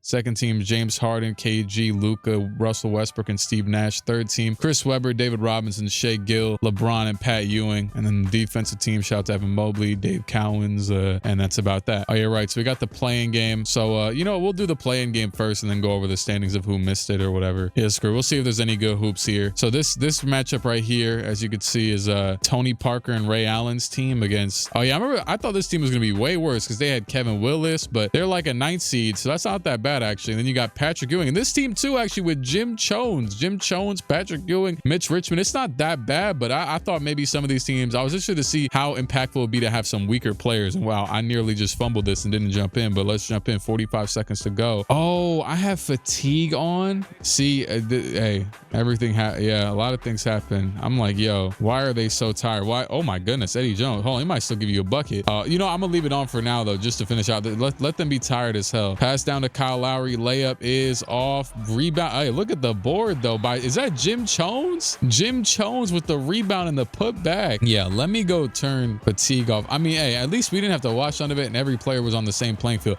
I actually don't know how much fatigue matters in simulation. I'm not sure. I guess we'll see next season. A controlled variable. I don't know. But for now, screw it, Ray Allen. You're gonna have to thug it out because clutch player of the year, man. Hey, you did it with the circumstances. So whatever. Let's see. Ray Allen, I don't like this though. They're letting him ISO. This is not good. Ray Allen in the post, fall away shot. And that is gonna be, well, not the Kings season, but yeah, you weren't looking very clutch there. I don't know what type of Doug Christie. What you doing, man? Tony Parker, 33 points. Kevin Willis, 22 and 13. And Patrick Ewing, 33 and 12. Mitch Richmond, 24 and 8. Jerome Kersey 17 and 16, and they will clinch a playoff spot. The Blazers will go to the 7th seed. Yeah, let me go turn that off. I want to see how dumb I look. Was that? Yeah, that was right here earlier when I was turning off the other thing. I look stupid. Whatever. Rockets and Spurs. So you got Jerry West, Sean Marion, Jermaine O'Neal against Gary Payton, Karl Towns, David Robinson. I almost called him Cat Towns for a second. I've seen people talking about how they sometimes call him Cat Towns and it doesn't make sense, but now it's kind of stuck in my head. So far, these games have been really close in the play-in, so that's a good sign for the playoffs awaiting us. And this game, they're not as tired. Although, I mean, hey, the stats and the scoreboards and everything were perfectly fine during the season. So regardless of, yeah, I mean, they obviously did just fine. I don't know. Am I tripping though? Is that someone in the game? Why am I not? Oh, is that just Jamal Murray? Oh, he just looks weird in the Rockets jersey. Pass over to Cat, back to Murray, back to Peyton. Damn, they just swinging the hell out the rock. Let's give it down to David Robinson, the post, and incredible spacing around him too. Robinson, the hook. That is good. He ties it up 119 apiece. Or each, I don't know. And they're gonna post up Jermaine O'Neal right back at him. Jermaine O'Neal pump fakes it, go into a little weird little go-to shot, but it goes to the rim. 134 to go. Interesting to see they went to Jermaine O'Neal. Oh, we're seeing a post-game, boy, David Robinson against the Spurs too, might I add, as he adds 2 points to the scoreboard. 120 to go. 121, 120, tied game. They're once again gonna go to Jermaine O'Neal. Jermaine O'Neal, we're getting some real hoops right here. Jermaine O'Neal post hook is off. I like it, honestly. They're running simple. Let's just get hey, get that ball to the post. We got every big man in the league out here. Oh, Gary Payton layup is off, but the rebound, whose ball is that? It's Spurs ball. Gary Payton hits it out. It didn't look, oh, well, I can't challenge it now. I might challenge everything. Oh no, that's definitely off on Gary Payton. Yeah, it hits his hand last, or the force field of his hand, whatever 2K wants to consider it. Jerry West back up the other way. He'll give it down to Jermaine O'Neal. Jermaine in the post, bumps off of David Robinson. He's gonna go back to the right and shoots it. That is off. So yeah, obviously David Robinson, the better player here, and we're seeing it multiple times over. They're gonna give it to him again. David Robinson setting up in the post. Unless Gary Payton breaks the play, goes to the rim, back out to Robinson. Kind of just wasted time. Now Robinson trying to ISO. 2 seconds, 1 second, fades away, and that is off, and they will call timeout. Gary Payton with a boneheaded decision to put David Robinson in a pretty bad spot. If you're gonna go, you might as well just shoot the ball at that point. Plus, it would have been a better shot clock differential and everything. So now it's looking like Jermaine O'Neal will have the opportunity to end the Rockets season at that. These teams both are pretty solid, but one of them will be going home. Pass down to Jermaine O'Neal. Jermaine in the post. 4 seconds, 3 seconds. He puts up some garbage, but Sean Marion gets it. That's funny. I don't know the last time I've seen something like that. Sean Marion, you know, the rebounding genes just came in. He said, oh yeah, let me come get a little shot attempt off. I'm surprised this shot even got off, boy. David Robinson, you could have just jumped and just put your head up like you was playing football and you would have got a block here. I mean, damn, but he let Sean Marion get that shot off. That would have been a blunder if he would have made that, but he didn't. David Robinson's looking appeased at this, and they will go to OT. Lucky some good hoops though. Oh my goodness. Well, this hasn't been good hoops. The Spurs are absolutely walking down the Rockets in overtime. Sean Marion 39, Darius Garland 34, Jermaine O'Neal 33, and yeah, David Robinson's team has lost 43 from him, but the three-headed monster of Jermaine, Darius, and Sean Marion. Jerry West 18 and 15, Boozer 14 and 15 rebounds. Oh, that's funny. It says Sengun, Reed Shepard, all them played 1 minute, but that's because they were up so much they just put him in at the end of the game. It's kind of funny. Or no, I guess they were down so much. Sorry. Damn, they got a minute in OT out of all times, right, for it to happen. Oh, okay. Cleveland and Toronto. So you got both teams could make the playoffs if they, you know, went out in the play-in, but Tyrese Halliburton Halliburton, Brandon Roy, Vince Carter, Blake Griffin, and Most Malone. That's a squad playing against Dwayne Wade, Kevin Martin, Jimmy Butler, Danny Manning, Dan Issel. Odds are, will either of these teams win the championship? I mean, who knows? Okay, this one's going to be a wash though. As yeah, that first team did sound a lot better and they definitely played a lot better. Halliburton and the Cavaliers dismantled the Raptors. Jimmy Butler was 9 for 27 with number 35 on his back. Yeah, that wasn't a good look. And then you got Pistons versus Washington. Pistons, they had a very interesting team because they had the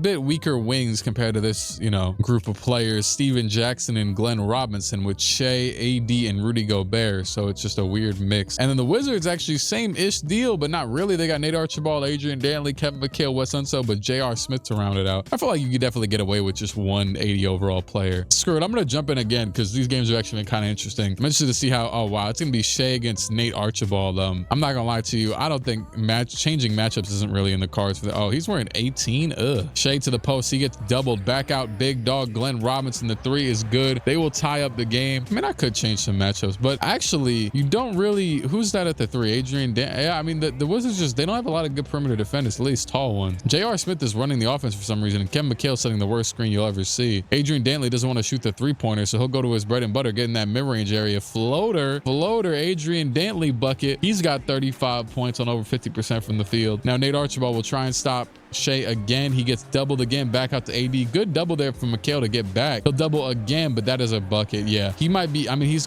guarded by a damn 6-footer. I don't know. I might low-key, I mean, this is the problem. I don't want to put J.R. Smith on, but I mean, there's a pretty obvious choice here, I guess. We'll go, let's say Adrian Dantley, 81 perimeter defense. Hey, it's better than the rest of them, so screw it. I'll put Nate Archibald on Steven Jackson. He's just too short. It's like, you already know Shea's gonna get a bucket. On the other hand, though, this other team is fantastic at defense, or at least they should be. I mean, you got Rudy, you got AD, you got Shea, J.R. Smith for three. That is off. Rebound by Gobert. Pistons still down by 1, and Nate Tiny Archibald still on Shea for now. Gonna go behind the back, get the screen from Gobert. He's about to shoot a fall away. Yep, you already know. He missed it though. Rebound by Unseld. On his team, the Wizards looking real normal. Adrian Dantley over to Archibald, and now Nate Archibald's gonna try and get a bucket. What the hell was that? I don't know if he foul baited or if he did some garbage. He hopped through, tried to go up, went into a terrible animation and just chucked the ball at the backboard. Steven Jackson now. I thought he was gonna get the screen. Shea spins, Shea behind the back, pump fakes it, goes up, and that is blocked. No foul, no nothing. And we might be seeing these Pistons go home, and this is a pretty solid team, but Shea Gill not hooping enough, I guess. But they will miss a free throw. Wes Unseld not perfect from the line, imperfect to be exact. All right, Shea, here's your time to shine. Behind the back a few times. Tween, can he still get a bucket on Dantley? No, he passed it out. Glenn Robinson gets it. Glenn Robinson, the screen from Gobert. Is this who's gonna be taking the shot? Yes, it is. And Glenn Robinson off the glass, looking like a real 90s player like he is. And 7 seconds to go. Let's see what happens here. Detroit ties the game up. Looks like it will be Nate Archibald to get the ball, and Shea nearly steals it. Nate Archibald still with it. 3 seconds. Nate Tiny pulls up, and that is good. 1 timeout left. Nate Archibald with the bucket on Shea. They don't have enough time. They don't, unless they, throw a lob, which they will never do in this game. They will not have enough time. They actually just ran like a lob type of play. A Gobert corner 3. Yeah, it's over. AD with 38, Shea with 33, and Glenn Robinson with 33, but his last shot effort went to waste because Nate Archibald 27 and 13, pretty good shooting. Yeah, this whole team was hooping. J.R. Smith had 28. J.R. Smith gonna find some buckets from time to time, and pretty often, maybe not on this team all the time. And lastly, we got Spurs versus Kings on the West. So, oh yeah, right, of course. Yeah, Ray Allen's team, they had another shot. He had to take that one shot, super duper tired. And damn, did I not make Jerry West or Darius Garland a 2-guard? I thought I definitely did. Maybe I'm wrong. Whatever, either way, they're both starting. Let me actually do that real quick. I guess they have Garland naturally at the 2 right now, so I'll make Garland the 2 because they want that, I guess. I could have sworn I would have done that though. I mean, Garland at the 1 makes more sense. He's the shorter one, so I'm gonna amend it. Anyways, Kings versus Spurs, and the Spurs walked them down. Yeah, Jerry West at the 1 made the right choice. 14 and 17 from Garland. Kevin Will, yeah, this team kind of ran out of juice. Tony Parker just 13, 6 turnovers. For the Spurs, Jerry West team, Jermaine O'Neal, they'll be making it. And then you got Toronto versus Washington. Jimmy Butler and D Wade will get another shot. against that J.R. Smith, Nate Archibald Wizards team. And it will be a Raptors win by 10. So Nate Archibald, I'm sorry. That 9-10 matchup was for nothing. That little game winner you hit. I mean, we'll remember it in history. Short-lived history, but whatever. Dan Issel with some buckets. D-Wade 19 and 13 at the 1. All right, let's check some of the failures of the league real quick. So non-playoff teams. You got OKC, who we already know won 11 games. Charlotte, Luka Doncic's team. The Pau Gasol-led guys. Wilt Chamberlain's New Orleans Pelicans. Now, this team's not the best surrounding him, but it's Wilt. You got the guards are pretty You got Melo's Orlando Magic, him, Bob McAdoo, David Thompson, Bernard King Drew. I would have thought this team was for sure going up. The Knicks, not much of a surprise here. I tried my best. Trae Young, yeah, good luck. But Dave Cowens, yeah. The Warriors with Larry Bird, honestly, I thought, oh well, yeah, they did have Jakob Poeltl at center, but we'll see how it goes next year. The Lakers team's not that bad. I feel like Kevin Love's defense at center probably is terrifying, but that aside, I mean, yeah, I could see it though. I get it. Brooklyn went 38 and 44. They miss it though. I actually, yeah, I do like this team a little bit. The Dennis Rodman, Steve Nash thing, but they are kind of weak. Yeah, they're actually pretty weak. Yeah, Philly, one of the better teams to miss it. 39 wins. I mean, you know, it's not 40 or nothing over that, so you could expect them to miss it. But Chauncey Billups, Dominique, the first team drafted. Kevin Garnett, I guess not enough. And then of course Washington missed it in the play-in with 43 wins. But that aside, everybody else, you know, we'll see them as we go. I was thinking, honestly, I'm gonna just start simulating a bit, and if any of these series are close. So Cavs get swept 4-0. Yeah, by the Bucks. That's Dame, Bron, Gill, Pettit, and Embiid. They were the second seed, and Bron gets his, you know, his own team out of here, his own former team. Cavs fought hard in the play-in, but well, I mean, they only had to win one game. But yeah, they look like nothing compared to Milwaukee. And actually, Boston is down 1-3 right now to Toronto. Dwayne Wade and Dan Issel and Jimmy Butler's team giving Boston the #1 seed a run for their money. This is a pretty well-oiled machine here. I guess not anymore, but Cade Cunningham, Kawhi, Grant Hill, Dave DeBusschere, DeMarcus Cousins, but they're down 1-3. A few more series that are very close to ending. Portland's eliminated now. So Minnesota, which is Victor, MVP Victor, Oscar, Dennis Johnson, with Tobias Harris at the 4,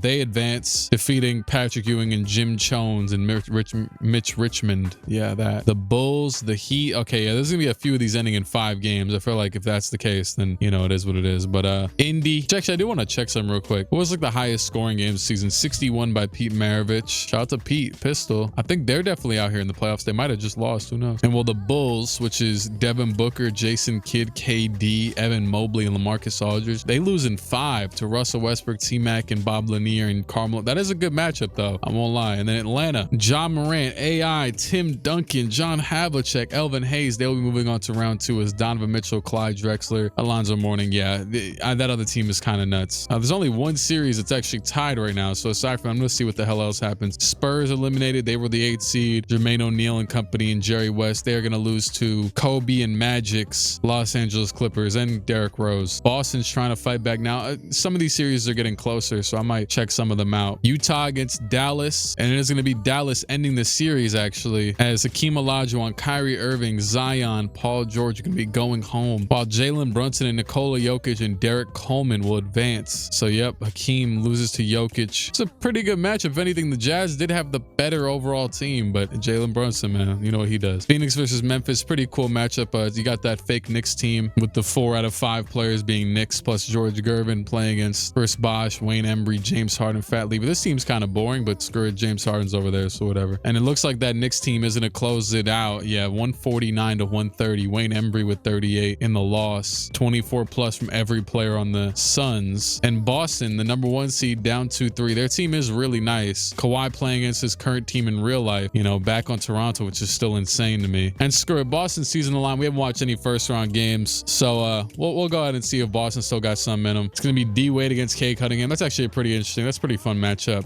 And Cade trying to get to something here. Number 13 on his back. All the numbers are messed up, especially when you're in Boston because they have every damn number retired. Boogie, solid choice of 44. I like that. As Cade makes the pull up. You ever like chilling and then you randomly think of like a food that tastes a certain way, but like you can't think of what it is? Oh, I just remembered what I'm Anyways, Dwayne Wade, spin, hello. Like, I'm just chilling. I just thought of the taste of a food I probably haven't eaten in 15 years. I thought of the taste of some like default like cake you get for like $5 at the grocery store. That's what I just thought of. You remember like, oh, you know what? Let's just stop reminiscing. Anyways, Dwayne Wade, who the hell just hit a wait, who was that? Was that Boogie that hit that old looking post hook? No way, that was Boogie, right? That was? Why that post hook looks so old? You don't even shoot like that. Anyways, D Wade to the rim, shoots it. It's off, blocked by Cade, rebound by Dave Bourgeois. I used to have a friend that would call Dave DeBuscher Dave Bourgeois. Pass down to they're gonna give it to Boogie Cousins again. He's in a fade over the shoulder. Boogie Cousins giving the work. I think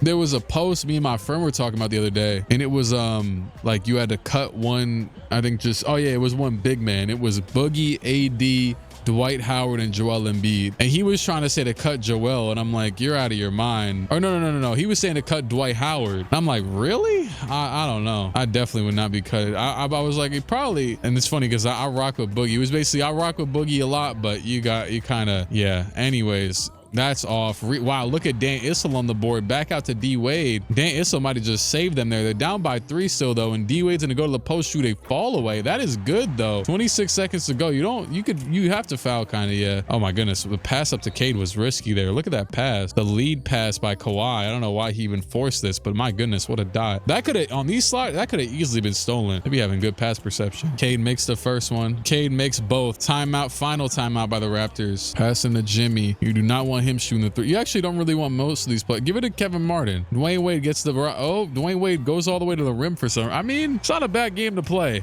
You could get a little missed free throw here, but they don't have any timeouts. So, wow, why did they not just foul Kawhi? I don't know. Cade, can you miss one? Yes, he will. That is a perfect strategy then, because there's 12 seconds left, and he nearly missed the second one too. I thought he'd for sure make one. All right, Kevin Martin's got the ball now. Okay, now we can get the ball to Dwayne Wade, please. Now we can give the ball to Dwayne Wade. Oh my good. Kevin Martin just dribbles it out of bounds, and Celtics will take a precautionary timeout just for the hell of it, and that will save their season. They will be able to force this one to 7. That is an absolute blunder there. You know, funnily enough, this is the exact same. Why are they not fouling? I don't know, but this one's probably over. Well, actually, I'm not going to simcast it just in case. But it's basically the exact same scenario that happened in real life this year with a 3-1 comeback from a first seed, Kate Cunningham. That's funny, but they got to complete it though. And yeah, that's game. D-Wade nearly actually made the full court shot, but Boston 35 from Wade, 34 from Butler in the loss. But whoa, what the hell? Grant Hill, Cade, Boogie, and Kawhi all go off, but Dave DeBuscher has just a smooth 4 points. Shout out to that, I guess. So game 7 in Boston, and yep, they are going to complete the 3-1 comeback over Dwayne Wade's Raptors. Kevin Martin led the way with 29, even though he did dribble the ball out last time. Yeah, you can't redeem yourself from that. Plus you lost. 16 for 22 from Kawhi. He was on one. Kawhi, Boogie, Grant Hill, Dave DeBuscher, Kate Cunningham. Moving on to the second round. So second round matchup is going to be that team versus that AI, Tim Duncan, John Havlicek squad. And then you have the Bucks with Bron against the Pacers with Karl Malone, T-Mac, and Russ. And, you know, there's a lot more players in these, obviously. Kobe and Magic's Clippers against George Gervin, Walt Frazier, and the fake Knicks. Victor and Oscar's Timberwolves against Jalen Brunson and Jokic's Mavericks. And every series, I mean, obviously it has to probably end up 2-1. And now most of them are 2-2. This one's 3-1. And the Bucks, Bron's Bucks, are just walking through the league right now. They get a couple 3-2 matchups here. I believe the Mavericks are the ones up. I could be wrong, but either way, the Wolves are walking them down. Oscar Robertson with a triple-double, Jason Richardson with 30. And it's going to be a game 7 between Minnesota and Dallas. The Clippers, I believe, also just forced a game. Yeah, wow. Okay, they were down to the... you would think Kobe, Magic, D-Rose would be enough to walk through any team, as Magic had 52, 11, and 15 with 6 steals in this game just to win by 9. Kobe was 9 for 24. Damn near did a tribute to himself. And OG had 29 points in the loss. Which, yeah, actually, you know what? Let's do more routine check-ins on the league. So here's the league stats over the season. This is over the regular season, not the playoff. I'm pretty sure. Let me double check. Yeah. James Harden averaged 34. Shea averaged 33. Stoudemire averaged 33. Victor averaged 31. And Dantley averaged 31. Brunson was tied with him, and KD was right behind. And then Luka also averaged 30. Rebounds, Moses Malone, Dennis Rodman, Wilt, Joakim Noah, and Kevin Willis were top 5. And then Magic Johnson, 16 assists a game, followed by John Wall, Tyrese Halliburton, Jason Kidd, and Steve Nash. Zion, of course, led the league in field goal percentage because he always does. D-Book, 48% from 3, which is actually sizably literally above everybody else in the league. That's kind of interesting. D-Book was out there. Sniper, although his team isn't even here. I don't know who's up in this series. I forgot, unless it's tied. Either way, though, this game is actually getting really close, so I guess I'll jump in. It's game 6. It says Hawks lead series 3-2 along the bottom right now, so we'll go with that.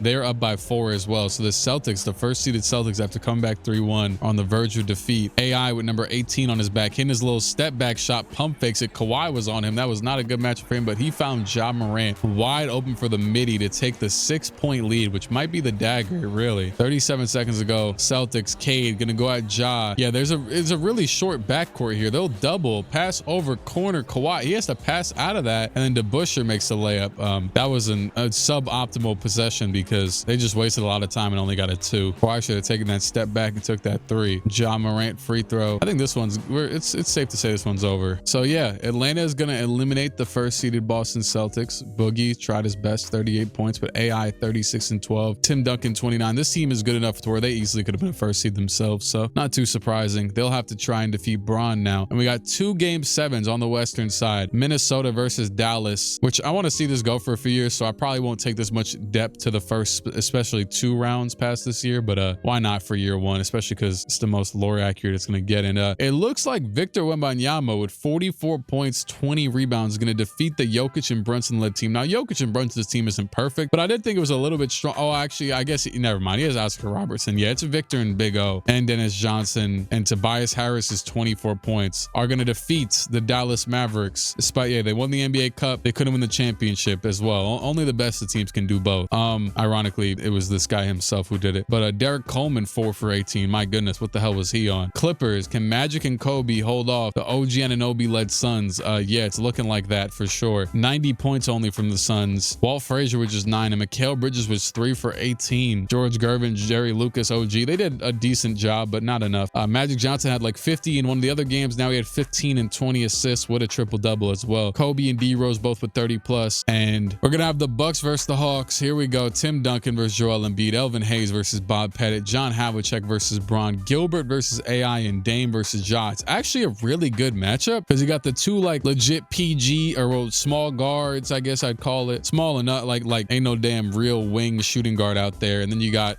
Havlicek versus, yeah, this is a really good matchup. I'm actually going to simcast the first game for the hell of it. Let's see if it's close. It kind of was. It got closer at the end, but it really wasn't. The Bucks, LeBron, Bob Pettit, they're going to take the win. Bron was actually not even, he was the 5th leading scorer out of 5 players. And on the west side of things, you got Victor and Oscar Robertson and Dennis Johnson against Derrick Rose, Kobe and Magic, Brad Daugherty, yeah, he'll try and guard Victor. Good luck, bucko. But it seems like he's done good enough because they're going to win by 16 point, or no, this is 24 points. Shout out to Kobe as Kobe wins 35, D Rose 36, Magic with 17 points and 25 assists. This team is looking like a well-oiled machine right now. Victor and Oscar tried to carry, looking like it's Kareem's Bucks of the 70s. But speaking of the Bucks, let's just sim this next game. They're gonna win another one by 9 points. Bron leads the way this time with 29. Screw it, sim another one, up 2-1 over here, now 2-2. The Clippers are up 3-0, so it looks like Kobe, Magic, and D Rose, that is enough. Noah Sengate cheering on from the bench. That is probably enough for them. As okay, Timberwolves did take a game, and it is 2-2 over here. Let's see who'll take the advantage as the Bucks give up 2 straight, and Atlanta now is up by 2 at 1:59 to go. I definitely pointed out at some point that Dame's back on the Bucks, right? I mean, Dame, Joel, Bron, Gilbert, Bob Pettit seems like an unfair team, but they are on the verge of going down 3-2 in a series, blowing 3 straight games at that. Ja Morant down to Tim Duncan in the post, and Tim will go over the shoulder with the hook. Easy money, real simple Tim Duncan moves right there. 1:46 to go. Dame against Ja. This matchup would have went crazy in 2022. Dame might have been hurt that year though. I don't know. Pass out Bron for 3. They left Bron and it worked. Bron with enough room to get an easy shot off, but it didn't matter as Ja Morant back out to Iverson. They'll go back to Tim Duncan in the post, and Timmy down low. He will go to another little go-to shot that is off. Little shimmy shot. 1:18 to go now. Bucks still down by 2. Bron couldn't give him a bucket last time down. Now Dame trying to mix up Tim Duncan. It's not working to his advantage, and he just throws a terrible pass, but somehow Embiid able to save it. Then he goes up with some garbage. Oh my goodness, this team needs some order in the court. Is Doc Rivers still coaching? Ja back out to Havlicek. They'll go, why not? Go back to Tim Duncan. It's worked one time. Will it work again? Shimmy, hook. It's off. Tim Duncan. Embiid nearly put the ball on the rim. See that? Embiid brings it, it hits the net. Anyways, Dame still down by 2. No buckets for them yet, really. And now Dame, between the legs, between queen again. I don't know what he's doing. He throws the ball away to Tim Duncan. He lobs it up quickly. Havlicek down, and that's to Hayes. Hayes with the dunk. Pettit tried to steal it, and it's looking like the Hawks are going to go up 3-2 in the series, but there is still 32 seconds to go. So if they get a quick bucket here, we're looking at something different. Going to be Dame is wide open in the corner. Oh my God. I don't know what they were doing. Bron is going to take his good time. Wait, let's see. Bron to the rim. Hop, step through, back out. Gilbert for three. That is good. Just a 1-point game now. And AI will, pass up to Ja. Waste some time. Why not? Unless he misses some free throws, then you'll look stupid. Ja, first one is good. Demetrius, just need one more here to make it a 3-point game. And he hits both. Joel, Mr. Embiid, he will get the ball into Bron. Bron goes to the rim for the layup and the foul. LeBron James, we're going to need a free throw out of you. You're not the best free throw shooter always, but LeBron James catches the ball at the top of the key. Havlicek goes for the steal. Bron goes right around him to the rim. Terrible gamble there by Havlicek, and he hits him on the arm. Bron makes the layup. And the real reason why I'm replaying here is because I thought it was funny that there is 3 players down there, 2 of them being the guards, AI and Ja, trying to contest it. Dame was clogging the paint. Gilbert was low-key wide open, but who really cares at that point? Yeah, Gil set the screen. If Bron would have made this pass here, that would have been nuts, but hey, better off. Unless, come on, give me this free throw, Bron. Come on. Oh, he missed the free throw. LeBron James sells the opportunity, and now the Hawks will get more free throws. Still 16 seconds to go, though. Havlicek with them damn high socks from the 70s. Bucket getter Havlicek, but not here. And beat it. Nearly like he's about to put the ball in again.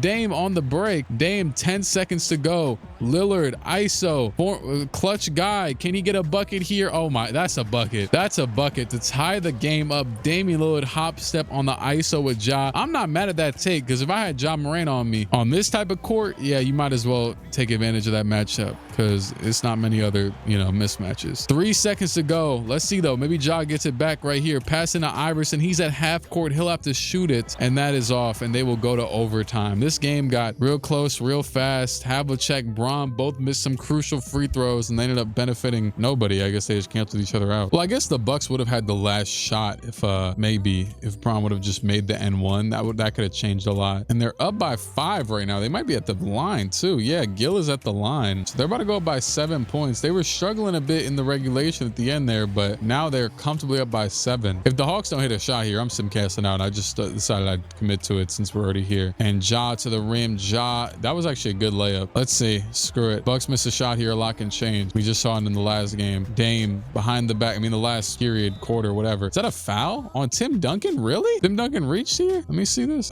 He reaches. Yeah, he low-key hit Dame the hell out of him. But I would call that marginal. I'm not. Oh, let me see. Oh, I tried to challenge it, but it just called it. Yeah, whatever. The game's over either way. If Ja's going to the free throw line here, it's over. I mean, there's not enough time left. Yeah, 10-point win. Joel Embiid 42, LeBron 33, 12 and 14, Dame with 33 and 18, Gilbert with 27, Bob Pettit with 22 and 19 board. The other team wasn't too shabby either. Tim Duncan actually only with 15 points, and he did miss some big clutch shots down the stretch. He made one, but then missed a couple more. AI with 39, and yeah. For the Bucks, actually, there was a primetime opportunity there, as let's see, Minnesota has been eliminated, so Victor Wembanyama not able to overcome Kobe Bryant and company. That was a primetime opportunity for Atlanta to take the series lead. Let's see if they could do it again here, though. These two teams looking like just very good. They're looking like they're good at basketball. We'll see if they're regulars in this conference finals appearance thing. And Atlanta is going to tie it up. They'll be kicking themselves if they're not able to finish this in 7, though. AI, Ja, and John Havlicek and Elvin Hayes all at 25, 30 plus, whatever the hell. Tim Duncan, once again, just 12 points, but he had 6 blocks. And it's game 7 in Milwaukee. And let's see. Okay, it is a 3-point game with 150 to go. Havlicek will pass the ball in 2. It is Ja, and they are up by 3 right now. The Bucks down again in a jump-in scenario, and they're gonna go to Tim Duncan again. He'll fade away. That one is good. That looked pure. I feel like you can't really, well, they would need pro play for Tim Duncan, because you can't really replicate his animations in real life. Were a lot different. Like, he just would have the most effortless, like, quick looking shots. They would damn near be annoying to time. Tim Duncan in the post kind of had the quickness on his release as honestly, I think Dame just hit a shot. I don't even know. Yeah, Dame just dribbled his way down and hit a shot over Ja. They're just going at Mr. Morant. But Tim Duncan it in the post kind of had like the Steph Curry three-pointer thing where like it wasn't really a form half the time. He was just putting it up. Of course it was a form, but he was dumb quick with his shots. And then Havlicek now 3 seconds to go trying to score on Braun. He'll give it to Tim, and Tim Duncan with the biggest bucket of this season so far probably, as he bails them out of that possession. Damian Lillard tween going nowhere, posting up, protecting the ball. He'll get the screen. He'll pull the three, and that is off. But look at Bob Pettit on the board and the miss. And now John Havlicek getting double teamed back out to AI over to Ja gets doubled, and he'll throw it away to Bron James. Go James, pass down. 31 seconds. Bron pulls up. That's off. Forget it. You ain't no damn goat. Forget that. Okay, good foul. Good take, I guess. Elvin Hayes with his 7th foul. Bob Pettit at the line. The first free throw is good. Bob Pettit, the second free throw is also good, but it's still we gotta see some missed free throws here. That was a horrendous pass by Ja Morant there to even give them back a chance in this game, and AI will miss the first free throw. Oh, it's still anybody's ball game. They got 2 timeouts. AI misses a free throw. Let's see. Joel passing to Bron. 22. Why is he doing like a little go-to move from half court? Oh God, Bron, don't sell your team now. Bron, season on the line, gives it to Gil. No, and they're gonna foul Tim Duncan. Now Tim Duncan, his all-time version might be, but he's not always the best free throw shooter. He has some bad years in the middle there, and he will miss the first. He will give them another imagine Tim Duncan misses 2 here, he makes 1. They'll take another timeout. There's like the slightest chance here, but it's like very small probability. Yeah, Bob Pettit will flare to the corner and pump fake. He doesn't shoot. Back out Bron. Why does he go to a go-to shot? I don't know, but it's Dame Lillard for 3. There's only 3 seconds left though. They wasted so much time, and it's looking like the LeBron James team, which seemed like the obvious choice for a championship here regardless of seeding, is about to lose. I mean, the Hawks will have knocked off the 1st and 2nd seed if they're able to pull this off, which it looks like is likely here. Ja Morant, first free throw to close it out is good, and the second free throw is also good. That will be the game unless they decide to foul Bron from full court. And the Milwaukee Bucks have been eliminated. Atlanta is going to the NBA Finals to play against Kobe D. Wade and Kobe D. Rose and Magic Johnson. The backcourt / front court / whatever the hell of doom guard duo. Look at Buddy Hield. John Havlicek wins the conference MVP. Embiid, Lillard, Gill, LeBron, and Pettit will be seeing you next season. I like how Tim Duncan was like the bottom of their scoring list every single game. They go to him every late game though. Ja Morant 7 for 10 with 25 points. He had a lot of free throws. Definitely. And Milwaukee has been eliminated. Magic Johnson, Western Conference MVP with 20 and 17 a game, 9 rebounds, a steal, 2 blocks. You guys remember box TVs? I know that was kind of random. I think I just like kicked my desk and like my screen did like a little like flicker or something. So it made me think of when I was a kid and used to have like the fuzzy box TVs and you'd be able to like press them, and I don't know. I used to have a box TV, like one of those big body square, I don't know how much else I can describe it. I used to have one of those TVs, and it had a VCR player on the bottom. This is probably like 2004 or 5 or something, and you could put like a tape in it and record what was happening on the TV so you could replay it back later. And I recorded the Billy and Mandy episode where they go to court. But tapes and all that type of stuff used to skip so much. I used to be watching it, and all of a sudden this area is just gone, and then you used to have to rewatch movies. You'd have to rewind them entirely and wait. Now you just click the button. Now you just probably talk to the air, and someone's gonna hear you, and everything. Anyways, that's exactly what I'm doing right now. John Havlicek, Magic Johnson, Clippers versus Hawks. The matchup everyone's been wanting to see. One team that's never even sniffed a championship, and one team that hasn't won since, ironically, Bob Pettit was there, who just lost to them, and I didn't even really think about that. Maybe because they were in St. Louis. I don't know. Here's the matchups. Magic versus John. The big men definitely is in favor of Atlanta, and really maybe just in general, but we'll see. The guards are in favor of the Clippers, and Magic has been going absolutely insane. So, but game 1, I think that big man advantage came into play. Really just the overall team advantage. Magic just 7 and 12 in this one. Conference MVP, where the hell were you at? I don't know. Averaging 22 a game, you only had 7 points. We seen you drop 55. Yeah, Kobe took a lot of shots. He was hooping, but like, damn, and Bailey Howell almost fouled out in a summer league game. Summer league game, you get 10 of those things. The Hawks, just an all-around well-balanced effort, like a well-balanced breakfast. I remember they used to tell you when you was in school, oh, make sure you have some cereal, well-balanced breakfast before you come to school. Man, them cereals had 6,000 grams of sugar. You were out poisoning you. Someone watching this right now too with a bowl of God God knows what. I remember Hubba Bubba or a Big League Chew. I remember, anyways, 38 from Brad Daugherty. As I said that the big man matchup was in favor of the Hawks, but he went crazy. He probably had his best game of the playoffs if I had to guess. 40 points on Tim Duncan's head. Tim Duncan, stand up, get ready, lock in, because that wasn't even a guard showing. You'd think it'd be Magic Johnson, Kobe Bryant. No, it was Big Brad. Big Brad giving you buckets. And Brad actually again led the team with 32, but they lost this one. Tim Duncan, he did indeed respond. 34 points leading his way. So it's a 2-1 Atlanta advantage. Atlanta advantage. Alliteration. And I'd like to see a close game, which looks like we finally might get one here. 2 minutes to go, 108-106, and it could be a 3-1 Atlanta advantage. They hold on to this 2-point lead. Clippers with their new jerseys, no nets. Or actually, they've just had these for like a year now, right? What team is it that got new? I think the Timberwolves. I don't know.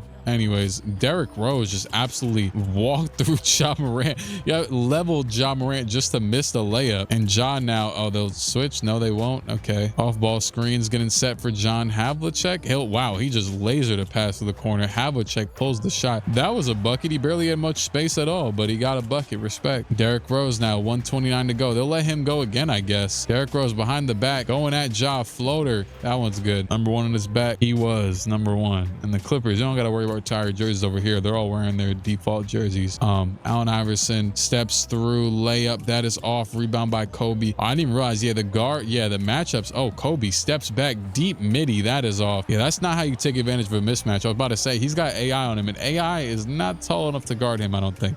Tim Duncan layup is good. 4-point lead for the Hawks. Clippers will take an early timeout here. I say early because usually they kind of hold them to the end. D Rose trying to get to a bucket, and he's gonna go at Ja again. It's not really going too well. Oh wait, oh okay, he basically got an advantage and then passed it away, but that works, I guess. Brad with the layup. D Rose setting him up for some buckets. Playmaking, hello. Screen for Mr. Morant. They'll set off ball now. Havlicek guarded by Magic. Magic goes for the steal. Look at him swiping. He didn't get nothing though. He caught straight air. And John Havlicek now struggling to keep his dribble because they didn't teach that back in the 70s. And Iverson will shoot a fall away shot. That is off, and Brad gets the board. Let's see. Derrick Rose with the rock. 15 seconds to go. D Rose gonna give it to Brad. Brad now down to Kobe in the post. They're gonna double team him. He'll pass it back out. It's to Bailey Howell with the layup, and he gets a charge. Oh my goodness. That is an insane change of events. Okay, let's name out a few things here. He completely looks off Magic Johnson. I mean, Magic Johnson could have got this shot off he had a whole quarter to get that shot off. And instead, Bailey Howell, first of all, just jumps like he's in Space Jam, takes off from super far out. But John Havlicek, the skills to pay the bills, I guess. And they call a timeout already, right? Yeah, I was going to say, I low-key would have challenged that if I was them. Wait, can you call a timeout while you're in it? Like, can I call a challenge while I'm in it? No, okay. Yeah, I would have just challenged it for the hell of it because Atlanta is about to take that 3-1 lead. Wow, what a boneheaded decision, honestly. I knew the double team was going to come given the height advantage, but Magic Johnson, I know this is all-time version. I'm about to say, he's got to have some sort of three-pointer because they always gas up the all-time. He could have hit a 3 there and ended the series. Or sorry, ended the game. Obviously not the series. AI makes the first free throw. It doesn't matter really regardless. I just had to stay here so he doesn't simcast and then they'd hit some full court shot. They don't really register. But yeah, Kobe Bryant, that's off. And Atlanta will go up 3-1. Honestly, if they do win this ring, they kind of deserve it. They've walked through all of the best competition. D Rose with 30, Kobe with 29, Magic with 22, 12, and 18. Brad was 5 for 16. Bailey Howell with the worst take of his life, probably just because of how it ended up, just circumstantially. It wasn't the worst idea. I mean, I damn near thought he got an N1 for a second, but yeah, Clippers up by 1 point, 1:39 to go. All right, let's see. Magic's gonna pass into Kobe. D Rose now trying to get to the rim, back out. He nearly throws the ball away. Kobe eventually gets it. Now back to Rose. They're doing a lot right now. He'll give it down to Magic. You know, it's a lot of player and ball movement there. It looked ugly, but it ended up being good because it was actually kind of pretty in the end because they moved the ball a lot. Anyways, Tim Duncan looks like he's going to get the rock here, though. Not a lot of that for Atlanta because they're going straight to all reliable. Tim Duncan layup, not too reliable there. Not too fundamental either. I mean, I don't know, maybe. John Havlicek against Magic. Howell to the corner. It's D Rose to the rim. Goes right through Ja Morant for the 5-point lead. He's got 33. Ja down to Tim Duncan. Tim Duncan against Brad. Tim Duncan, and he misses it. Rebound by Brad. Over to Rose. Derrick to the rim. All the way. Back out. It's Magic. Magic over to Howell. Howell to Kobe. Kobe gets doubled. One more to Rose. Oh my goodness, his shot gets absolutely sent. He'll give it to Brad. Brad to Magic. Magic steps through the lane. That is off. They'll give him a chance. I don't even know why he would rush that one. Ja against Kobe. Demetrius to Tim. Tim in the post, and he will get fouled. It's not looking good right now for them, but I mean, hey, longer series, I guess. Yeah, screw it. Yeah, 117, 110. Clippers led by D Rose's 33 will win, force a game 6. Clippers up by 5 with a minute 8 to go. I don't even know who has the ball, but I decided to jump in. Oh, okay. They're at the free throw line. This one probably over with, I'm gonna be honest. Yeah, there was a minute left and they were already up by damn near double digits. Elvin Hayes with 29, AI with 27, but not enough. Kobe 31, Magic 25 and 18 in the win. And we are going to game 7. Clippers trying to come back from down 3-1. Does the South got something to say? Does Atlanta got something to say? Clippers kind of walking back into this one. There's 2:18 to go. I'm going to jump in. They've had a good fourth quarter. It's 22-12 in their advantage in this fourth. They had a very good fourth to make this interesting. Atlanta has the ball. A miss here and a bucket on the other end, and this would be anybody's game. But let's see. John Havlicek to Ja for the 3. That is off. Probably not the best shot you wanted there. Definitely not. I'm going to give it to Derek. Derek to the rim. Down to Brad. Brad will take a terrible shot, and it is met at the apex by Tim Duncan. Now Iverson to the rim. That is good. And it is an 8-point lead for the Hawks with a minute and 55 to go. Game 7, win or go home in LA. I didn't really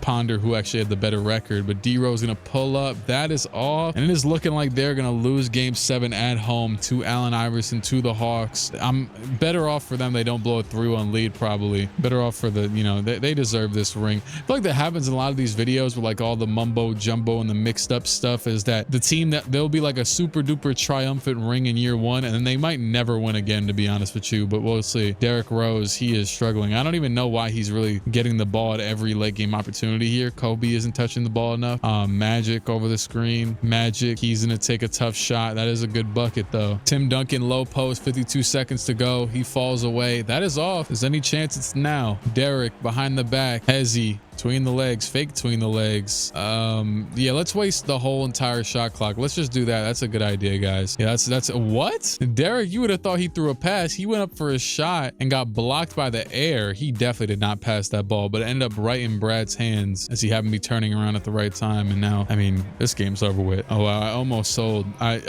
did I just jump in at the celebration? There was no time left. I don't know how I managed to do that, but that was perfect. So yeah, Atlanta is gonna get year 1 ring. Look at Dyson Daniels celebrating like he's on the team. Damn, this is the worst camera angle of all time. I'm looking through 8 different people here. Atlanta, Tim Duncan. Who will be the final MVP? Is it be John Havlicek? No, it's Tim Duncan. Tim Duncan finals MVP. So TD, Allen Iverson, Elvin Hayes, John Havlicek, and Ja Morant, your first year champions. I'm not mad at it. It's not like the most overpowered team. It was just the team that persevered the most. 24, 11, and 2 with 2 steals and 3 blocks a game from Tim Duncan of the Atlanta Hawks, the first finals MVP of the video. This video is already probably 2 hours in, given how long I had to make the teams for. Yeah, goodbye to all these old players, and we can just go straight to, none of this draft stuff matters at all, obviously. Player progression. Now they are all 19, so there might be, some boosts and stuff, but probably nothing too crazy, especially too, they still have the same like tendencies and stuff, so they're, they are themselves. It's crazy too, because I just saw Bailey Howell's name going through, just making sure every team is still on,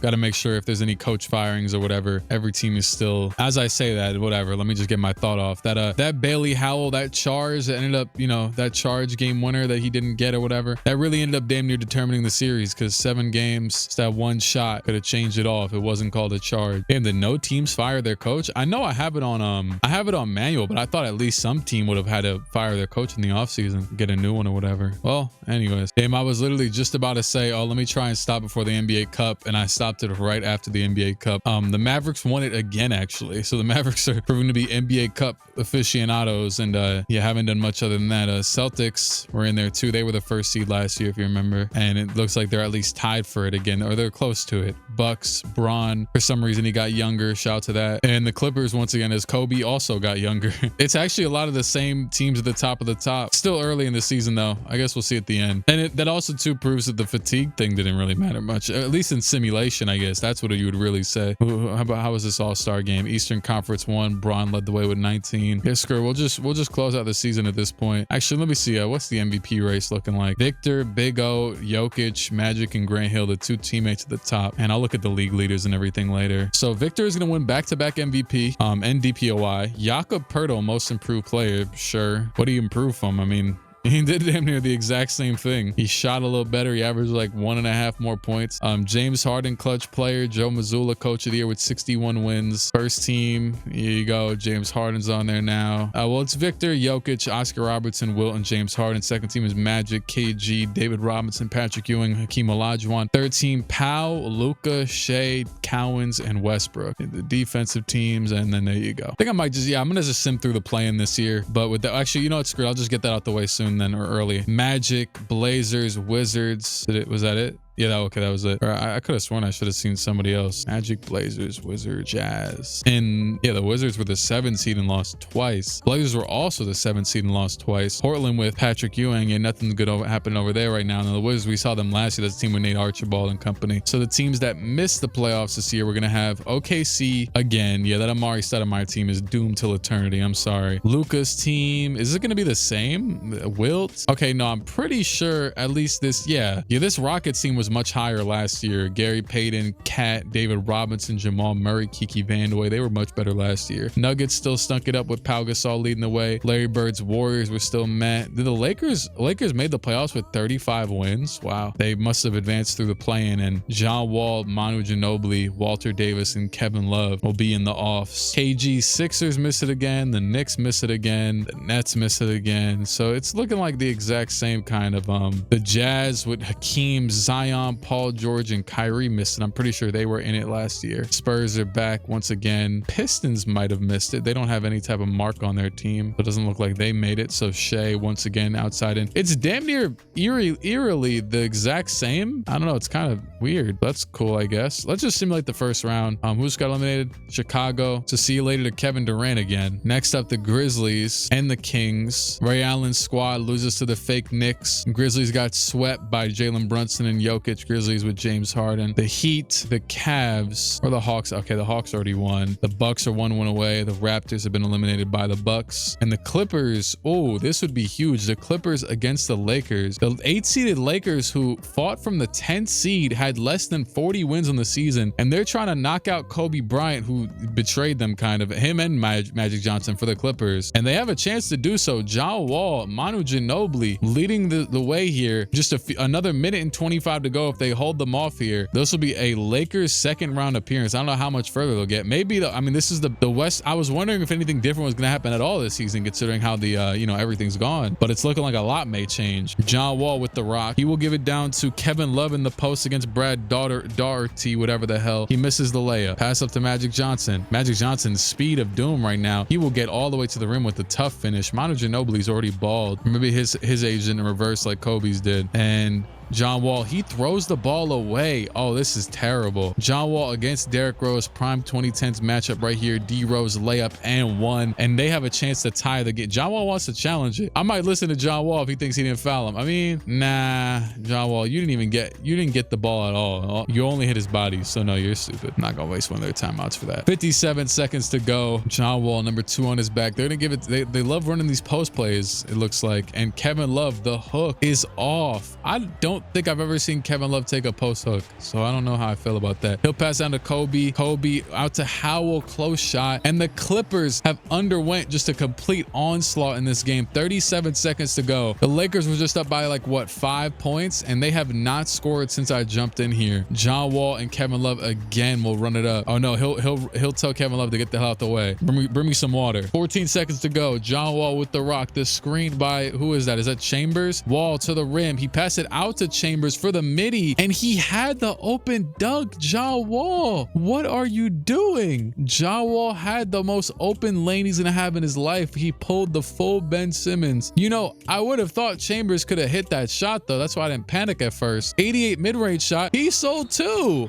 You both sold. Good thing I didn't use a Lakers timeout earlier, because they're going to need them. Kobe at the line. First free throw is good. Kobe will make both. Lakers will take their final timeout. They still have yet to score in about a minute and a half of action. This is an elite sell from the Los Angeles Lakers against the Lakers legends. I'm going to assume they're cognizant of this, like as well as I am. You know what I mean? Like they actually know that this is how bad this would look, you know, losing to the Lakers legends. And that is a 3 from Walter Davis, who I believe played an era that there never was a 3-pointer, unless unless he played until the 80s. I don't even know. I have no clue. But Magic now at the line. First one is good. I feel like Magic's free throw is usually money in this game. Watch, he's gonna miss. This one hit in front rim after I said that. Free throw just looks smooth, you know? Manu dribbling up the ball, 7 seconds. He'll give it to Chambers. Another chance for Tom Chambers to redeem himself. And he does exactly that. That little stupid looking set shot, and he makes it. Earlier could have made that shot to potentially tie up the game. Now he does exactly that. 5 seconds to go. Clippers ball. Is Derrick Rose going to be the one getting the ball here? He will. Derrick Rose, 3 seconds. Derrick Rose into the mid-range area for the game winner. 0.2 seconds. That will be game, and the Lakers and Clippers will go to game 7. Let's just going back to LA, aka they're not moving an inch. Well, I mean, I guess they're going to the Intuit Dome. Not just crossing the hallway anymore. Magic with 24, 15, and 15. D Rose with 34. Kobe with 29 and 8. Brad with 20 and 10. John Wall, Walter Davis, and Kevin Love all with 30 plus basically. Game 7, the last matchup of the first round. The winner of this will play Jalen Brunson and Nikola Jokic's Mavericks. And the Clippers so far are running away with it. And the Lakers are still going to lose in the first round as the ones. Oh wait, no, I'm stupid. Sorry, that you gotta allow it. The Kobe thing, the Kobe Magic thing is messing with my head right now. No, the Lakers have blown their opportunity. They were up by 5 points late in that game, but John Wall, Kevin Love, they could have knocked off the Clippers, who were the reigning Western champions, but they did not. Tom Chambers tried his best, 32. I mean, I could, oh wow, John Wall was 3 for 18. Manu was 5 for 16. Yeah, you're not winning a game like that. So they will move on. Boston versus Milwaukee, LeBron versus, so these teams did they get the matchup last year? No, they didn't, because Boston lost in the second round and Milwaukee was in the conference final. And Atlanta will play against the Pacers. I think this might have also been the same teams that advanced last year. Yeah, I'm pretty sure these are the exact same conference teams. In the West, it might be the same as well. Yeah, it is. They're different matchups, but the same team. And the Sun just got some, oh wow, oh wow, oh wow, oh wow. 3 sweeps. The Clippers sweep Jalen Brunson and the Mavericks, who had 48 in that last game in the loss. Minnesota will once again advance to the conference finals and rematch the Clippers after defeating OG Anunoby, George Gervin, and the Suns. The Pacers will lose to the Hawks, so the Hawks are going to try and redeem, or repeat. They still have the chance to do that. They've swept their way through. And Boston's in a 2-2 battle against the Celtics, who are the 1 seed. They're the 1 seed this year as well. 146-135 win from LeBron James and the Bucks, despite Kawhi's 37 points, more all-around effort here. And are the Celtics going to fail to make it to the conference finals yet again? It's looking like that. So we're going to have the exact same conference matchups. That is actually really surprising, honestly. I mean, maybe not after what I saw with the record. And screw it, I'm just going to simulate it. Game 1, Hawks win. Game 2, Hawks win. Game 3, Bucks win. Clippers and Wolves are tied 1-1. Clippers will take another one. Are we going to see a finals rematch? Hawks go up 3-1. This team with Allen Iverson, John Morant, John Havlicek, Tim Duncan, and Elvin Hayes is looking to knock off LeBron James again, and they will do exactly that. LeBron, Dame, Bob Pettit, Joel Embiid, and Gilbert Arenas going home in 5 games, and the Clippers are also going to do the exact. So we're going to have a rematch, and we went to 7 last year. Maybe this series deserves a rematch. It was a pretty wild 7-game series. Now I wonder if this will ever change, if this is the way it's going. I mean, the 82-0 game clearly likes these two teams, as the Hawks win game 1 pretty comfortably. Allen Iverson with 31 and 10 to lead the way. Game 2 though, Clippers are punching right back at him with 125-109 win. Derrick Rose with 45 to lead the way. Next game in Atlanta, there's a 109-102 win. I was about to say, I think they kind of tied it up or made it a little bit closer near the end. The Clippers, they outscored them in the 4th. But the Hawks, John Havlicek leads the way with 27. Next one's still in Atlanta, and wow, look at the comeback. 11-28 4th quarter here from Atlanta. They'll take a 4-point lead. I'm going to jump in. They should have the ball here. And if they get this win, I believe this will be for a 3-1 lead. Yeah, it says on the bottom right there, Hawks lead series 2-1 all the way at the bottom. And Iverson hits the shot to make it a 6-point game. Allen Iverson looking for his 2nd championship alongside Tim Duncan, John Morant, Elvin Hayes, and John Havlicek. Few champions, few non-champions. And Derrick Rose just spun and dribbled the ball off his foot out of bounds or something. Allen Iverson, 108 to go. Between the legs, at Kobe, to the rim, gets, and he's going to do the exact same thing right back, dribble the ball to bounds. Crazy because this team almost lost. I wonder the butterfly effect of this Clippers team as Derrick Rose dunks over Ja Morant and somebody else 52 seconds ago. If this Clippers team would have lost, I wonder the butterfly effect there. Maybe it would have just been Victor's guys who made it as Iverson gets fouled. Did Kobe raise his hand up? Because that didn't look like a foul. He did. That truly did not look like a foul. Maybe just like a little bit off balance or whatever. Low-key, I'm about to challenge this for the Clippers. Screw it, I'm challenging it. Tyronn Lue looking pissed because I incited him to be. Screw it. I just thought call over to. I was right. Oh, so that's crazy because I saw Kobe put his hand up. And I don't really have a dog in this fight, to be honest with you. But I saw Kobe put his hand up. I'm like, wait, he said he fouled there? I don't see any contact at all. I didn't see him initiate anything. And it's not like AI drove into his body and fell to the ground or something. He just threw up a little weak floater. So the call is overturned. So it'll be a jump ball between the bigs, Brad and Tim Duncan. 44 seconds to go, and they win it. So I might have just changed the course of the finals. Derrick Rose spins to the rim. He'll take a, oh, same thing happened. Wait, did the same thing not just happen again? Am I tripping? Wait. Challenge it again.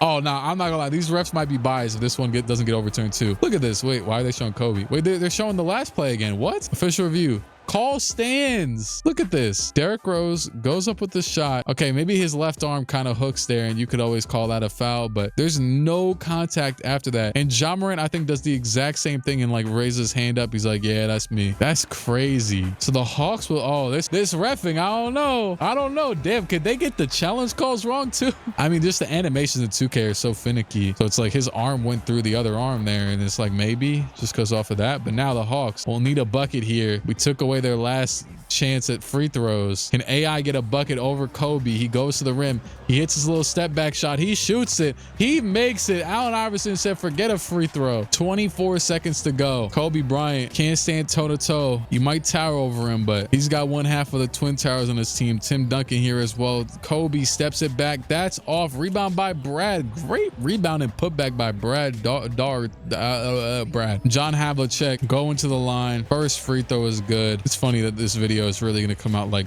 2 months after the trend. I just think that's pretty funny. I mean, maybe not. 6 weeks. 15 seconds. Kobe flares to the corner. He'll give it to Magic. Magic Johnson will shoot a pull-up three. Oh my, I know I said you could shoot a three earlier, but not like that. With that ugly jump shot. Yeah, no, you should keep that one to yourself. Hawks will win it by 8, and they are 1 game away from another ring. Ja Morant led the way with 31 points. It's like every player's gonna have a stacked stat line. Unless I see some 20-20 type of games, everyone's gonna have double-doubles and all types of stuff. Let's see. So this is actually the exact same scenario as last year. And the Clippers fought their way back down 3-1. Let's see if they do it again. 1:17 to go. We're jumping it again. Ja Morant got the rock. Let's see though. They could just close it out here. Pass over. Havlicek to the rim. Hop, step, Magic off balance. And it's a 5-point lead for Atlanta. They could win another ring in LA. Derrick Rose with the spin to the rim. I don't know why he takes every, initiation over Kobe opportunity. Kobe gets the rock against AI, mind you. Like, this is a crazy height differential, and he will hit the floater. Although Kobe be taking some trash shot. Oh my goodness. Pass up. Brad darts. He steals it. Terrible pass. Why would you make that risk at this point in the game? Oh my goodness. 35 seconds. Pass to Howell. Back to Magic. Magic Johnson between the legs to the rim. He's okay. It's crossover. Take some garbage. That's off. Wow. Magic Johnson might have just sold their opportunity. Kind of shocked that one wasn't a foul based off what we've seen. John Havlicek, the first free throw is good. Havlicek, the second free throw is also good. And it is a 5-point lead for Atlanta. Pass in, and Ja Morant steals the pass into the corner. Derrick Rose was awaiting it and never received it. Ja Morant gonna take a, we already saw them celebrate 1 ring. Ja Morant, Allen Iverson, John Havlicek, Elvin Hayes, and Tim Duncan are going to win their 2nd straight NBA championship. Magic Johnson just 4 for 15, looking like a sunny day in April. And John Havlicek won the Finals MVP this time, 26, 8, and 9 a game with 2 steals and 2 blocks in the finals. A crazy stat line from him. Damn, he was cooking. Triple-double in that last game as well. And Atlanta, this time not in 7, in 5 games, will win their 2nd straight ring. That's fire. I said it's fire because it's a fun, kind of different team. It's got a little bit of spice to it with the Ja and Iverson. You got some old heads. You got Tim Duncan, old fundamental chill self. And yeah, we'll see how this goes from this point now. Steph Curry retired. Yeah, I noticed too, I was so caught up on MJ, Michael Jordan not making any of these because we've seen him on the Wizards a few times, but then never the the Bulls, but also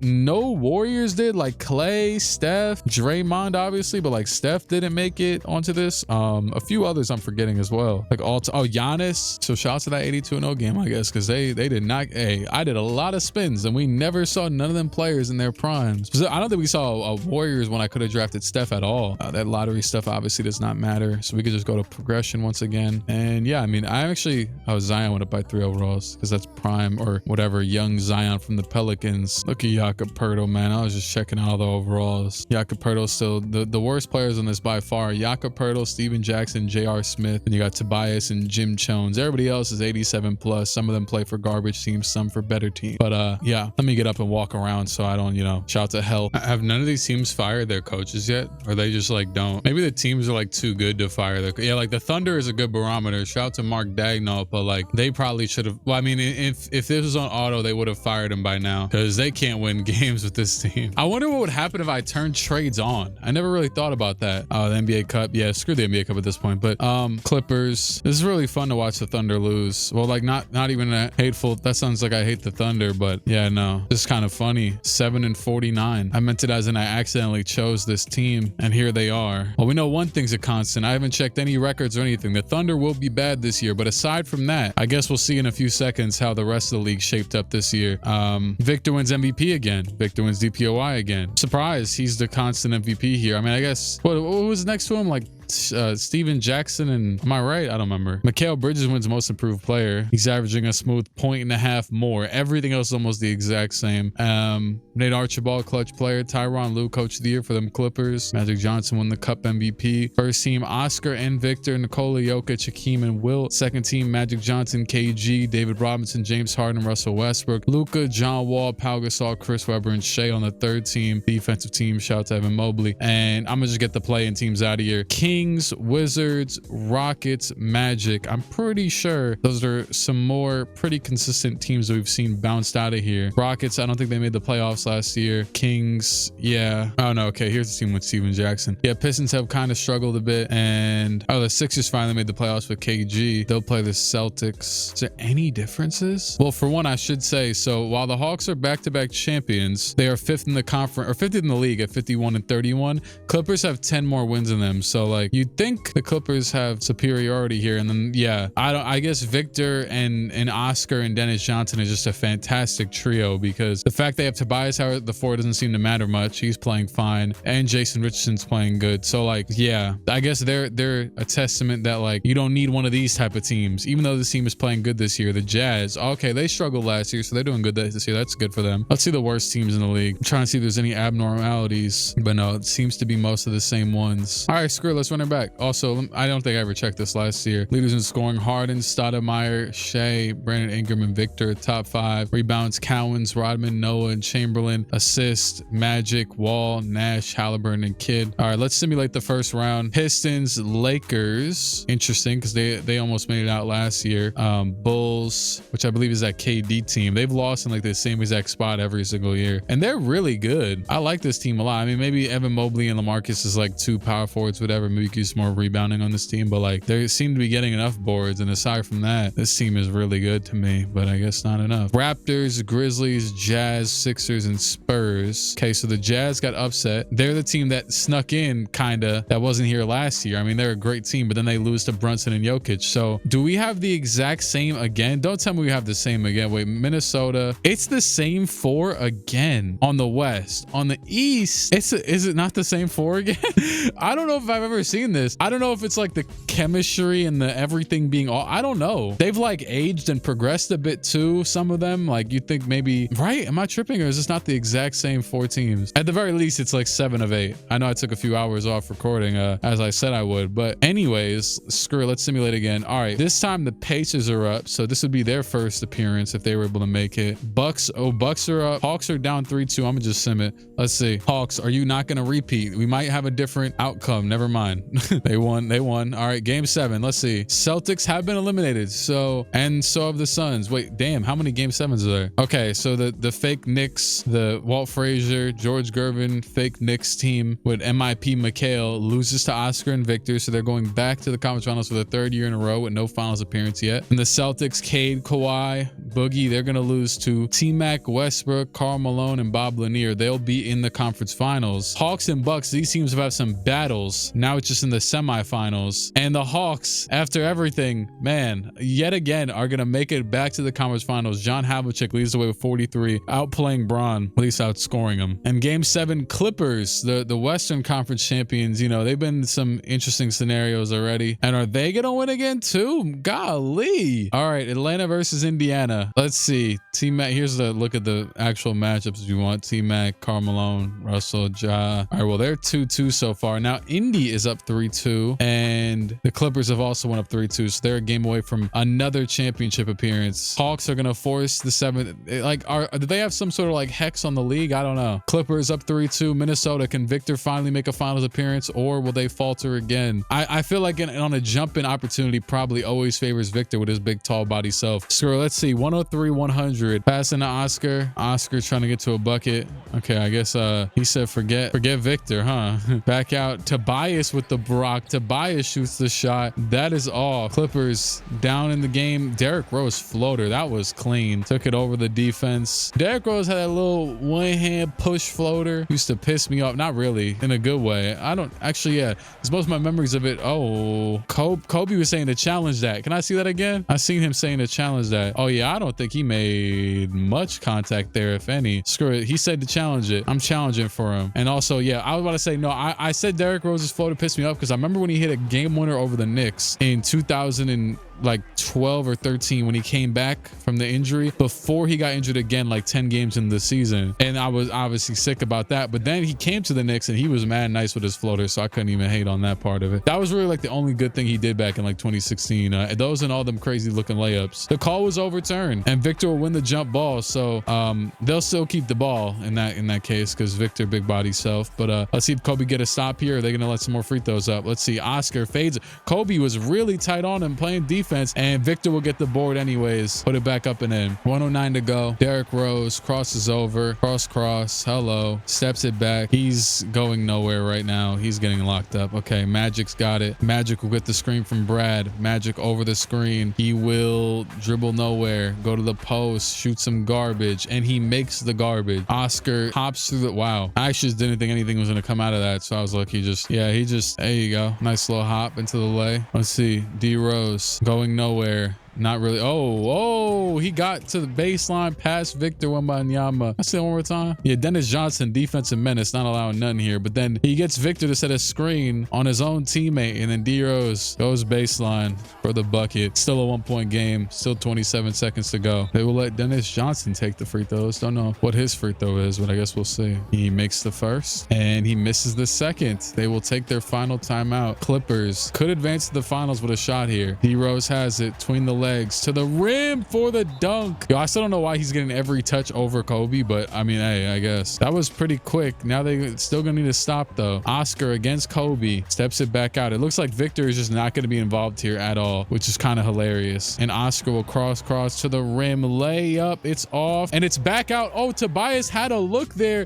Wow, Tobias legit had the most Robert Horry opportunity of his life. Ball gets tipped back out from Oscar after his miss, perfectly back out to Tobias Harris. He has the shot here. He has a lot of options here. Instead, he passed it out to Jason Richard, who's about to get contested again by Magic Johnson. That's probably the worst thing you could have done. I mean, not because of Jason Richardson, but just because of the circumstance. He could have drove in. He could have taken a pull-up. He should have just taken the shot. And the Clippers miraculously are in OT still fighting for another championship appearance because Victor has touched the ball like once off an offensive rebound. You know, know, guys, he is the MVP currently. It's a tied game, 118-118. Oscar behind the back, spins, lay. That is good. D Rose behind the back. He's in a cross to the left side, to the rim, layup. It is blocked by Victor. Yeah, that got nowhere close to the rim. I thought he was gonna dump it off and pass it. Who is this? Bailey Howell passed the ball. It's back out to D Rose again. 6 seconds to go. Rose, the screen. Rose, 4 seconds, 3 seconds. Derek falls away. Is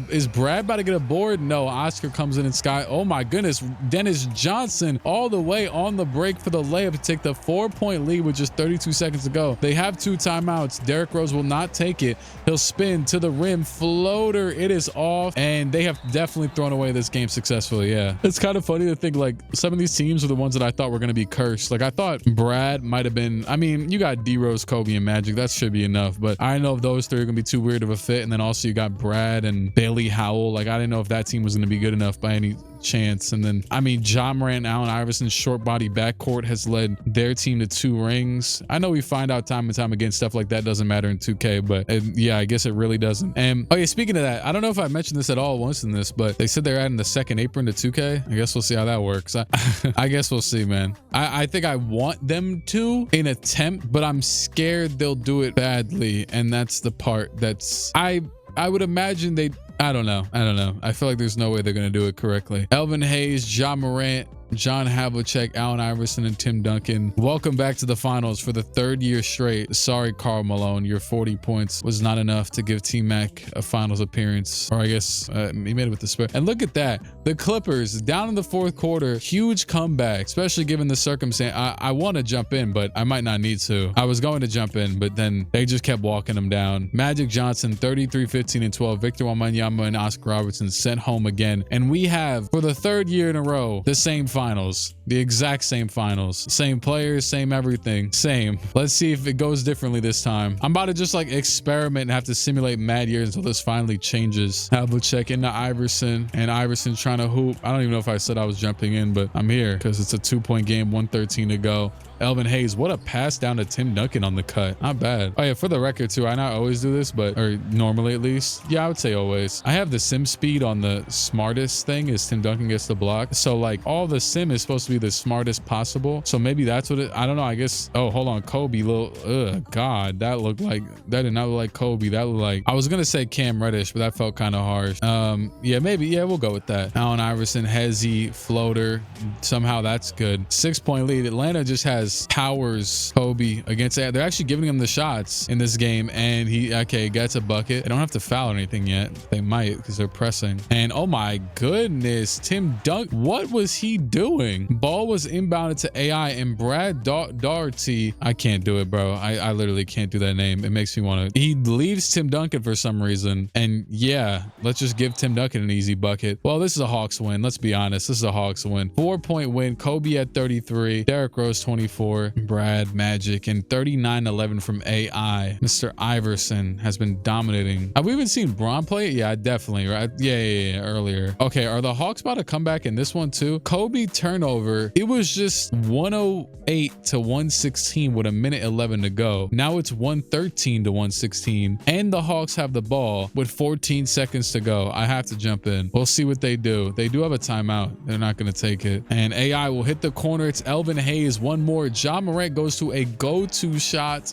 which takes him from the 3-point line to the damn mid-range. 2K will be making them spam the go-to shots, and it just does that. I mean, you can't be doing a go-to shot when you need a 3. I definitely was confident he was about to make that 3 if he took it and he did a go-to shot. Either way, they still have 2 timeouts to go, but not a lot of times where that might not even matter. They might waste the whole time right now. Watch, they're gonna pass the ball a foot inside the 3-point line and then not shoot. Let's see. Pass into the corner. It's John. Look at that. John Havlicek inside the arc, not shooting the ball. Just doesn't shoot the ball. I don't know. I don't know why I don't know when 2K, decided that was the right plan of action. Decided would be a strong word to use. 1-1. Wow. 9 seconds to go. Tied game. Howell makes a dunk, and the Hawks have the ball again, but this time it's tied. They could take a 2-1 lead right here. I didn't realize I was going that far into the game, but screw it. Game winner scenario. We've already seen these teams teams play 75 times. It's just a dynasty video. Hayes, will we get the ball in ever? That's it. Oh my goodness. Elvin Hayes with the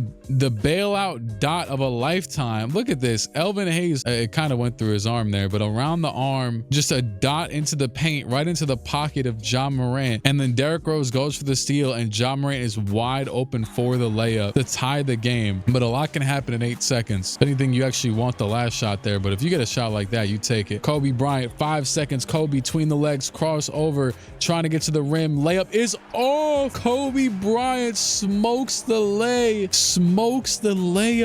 I don't almost, that's actually painful that I almost don't want to see it again, but that's actually really sad. Allen Iverson on him, the mismatch of doom as is going to be, I mean, his ratings are good probably, but like the height Kobe gets right there in that low paint area, and then gets a good animation too, goes up with a relatively uncontested layup, puts it up, and it hits straight back rim and then rolls off the front. So the Hawks, once again, they got magnets or something. I don't know, someone's pulling magnets from the top of the arena. I don't know. 2-1 Hawks. I damn near want to just simulate at this point. All right. Oh, well, let's see. Clippers are gonna take a win by 20. I think this is the first time this series has been 2-2. Kobe had 46 to make up for his late game blunder. Are the Clippers finally gonna win a ring? It's funny because it applies in general. Okay, tied game, 1:11 to go. Pass into Ja. Oh, it's stolen by Kobe. What a steal. Kobe Bryant to the rim, down to Howell. Howell, floater is good. Easy floater there. And AI, oh, he's stuck, and he's gonna take the layup. That is off. Rebound by Brad. Damn, I just realized Tim Duncan isn't touching the ball much anymore. Remember earlier he was touching the ball every single time? Derrick Rose dribbling the ball out real weirdly and stealthily, and he'll go behind the back. What a pass to Brad for the 4-point lead. Clippers looking to take the 3-2 series lead. I don't think we've seen the Clippers up in the series, at least like in this. Oh my goodness, Allen Iverson. I feel like I've never seen the animation before. I've seen the other one he does a lot, but this one is dumb smooth. What the hell? Left hand behind the back, travels, hop step of hell, and then fades away. Bucket. That is just smooth butter. He'll foul Derrick Rose. I could see a little miss free throw here. Couple timeouts left as well. D Rose able to make both. Pass in, and oh my goodness, it is stolen by Kobe Bryant, and he will dribble the ball out basically and get fouled. Kobe Bryant with a few clutch steals here. He is trying to finally get a ring. It looked like he was about to do like a behind the back pass. That's what I want to see here. Was he? Wait, why does it look like that? I know how it works sometimes when a player's getting wrapped into an animation and like they'll like stop before the foul occurs, but here it looks like he's throwing a flashy pass to nowhere land, and then it goes right into John Havlicek. He has no control of the ball here when he's fouled. I know the animations tend to be like that, but that's like an egregious, that's a very crazy one. And I probably, okay, he actually missed a free throw, but I mean, it's probably over. Unless he misses both. If he misses both, we can just start from ground zero. Okay, he made a, let's see, if there's a Hawks 3 here, this would be the most ultimate Hawks comeback ever. AI gets it. AI crossover. Don't like how this one's looking. Allen, layup. I mean, he got a lay off. Any chance of it? I mean, this small body backcourt is not about to get a steal right now. Yes, it's over with. They're making the free throws and everything. Yeah, it's over. Cool. 37 from D Rose, 36 from Havlicek in the loss, and 3-2 Clippers lead, looking for their first NBA championship in general, and they will do it. The LA Clippers, the dynasty of the Clippers starts up here, maybe with them also too breaking the curse of sorts by winning in Atlanta, because they lost 2 rings on their own home court. I'm doubling. I want the rock, man. Give me the rock. Give me the rock, Tim Duncan. Give me the, yes, 3 seconds. Damn, that's not 3 seconds. I mean, I guess he just shot. He shot it because he's about to get 3 seconds. It's kind of funny. Kobe up the, I keep forgetting I have timing on it. Doesn't really matter. Anyways, Tim Duncan and the Atlanta Hawks and Allen Iverson, you know, y'all got 2 rings. Got yourself a loss now. Brad Beal wins a championship. I just saw him over there. Magic Johnson, finals MVP. Yeah, his stat line's usually pretty crazy, so it's not too surprising. This one, Kobe had 43 and 10, but Magic had 23, 17. Rose had 24 and 16. Let's see. Magic Johnson, 23, 15 and 9 a game. Playoff stats, Kobe averaged 29, Rose averaged 27, and Magic averaged 24 and 15 assists. Yeah, the assist is what really sets him apart there. Yeah, the Hawks are really like a well-oiled machine because they're the one team that, like, I don't know about the one team, but all their players average like 22 to 27 points. Like, that's a good recipe. But I mean, That's probably goes for a few of these. Anyways, so yeah, Clippers get their ring. I mean, I don't know how many years I was planning to go on this for, but I also just want to see if this curse of sorts is ever broken, if any other teams ever win or whatever. If even the semifinals changes. We haven't seen the semifinals change. So like the regular season commentary is damn near empty. Okay, finally a coach change. The Grizzlies got a new coach. That's kind of funny. Anyways, let's see. I mean, it's gonna be the same thing again. Suns won the NBA Cup this year. Well, one thing has changed. Magic Johnson is the MVP this year after winning Finals MVP. He went ahead and got the actual MVP. Victor is still the DPOY. Nikola Jokic clutch player. Tyronn Lue coach of the year. Hakeem, Jokic, Oscar, Victor, and Magic on the first team, and yeah, so on and so forth. Honestly, I forget a damn All NBA team. Shea, Amari, Harden, Victor, and Isaiah Rider. Isaiah Rider, 5th in scoring. The Nets are in the play-in too, and he's their best scorer. Oh yeah, I mean, hey, Steve Nash out there dropping dimes to him. Damn, he's been averaging 30 all these years. Shout out to Isaiah Rider, I guess. I mean, it's not he's an 87. It's not like he's trash or something. Play in. Oh, I'm about to say they're about to lose. Spurs, Blazers, Spurs. Is that not interesting? No, it's not. Never mind. I'm thinking of Victor or something. I don't know. Yeah, whatever. I'm gonna assume the Thunder would trash again this year. Yeah, sorry, OKC. The spins cursed you. Wilt has never seen the playoffs in this. That's one person to, I don't know, shun or something.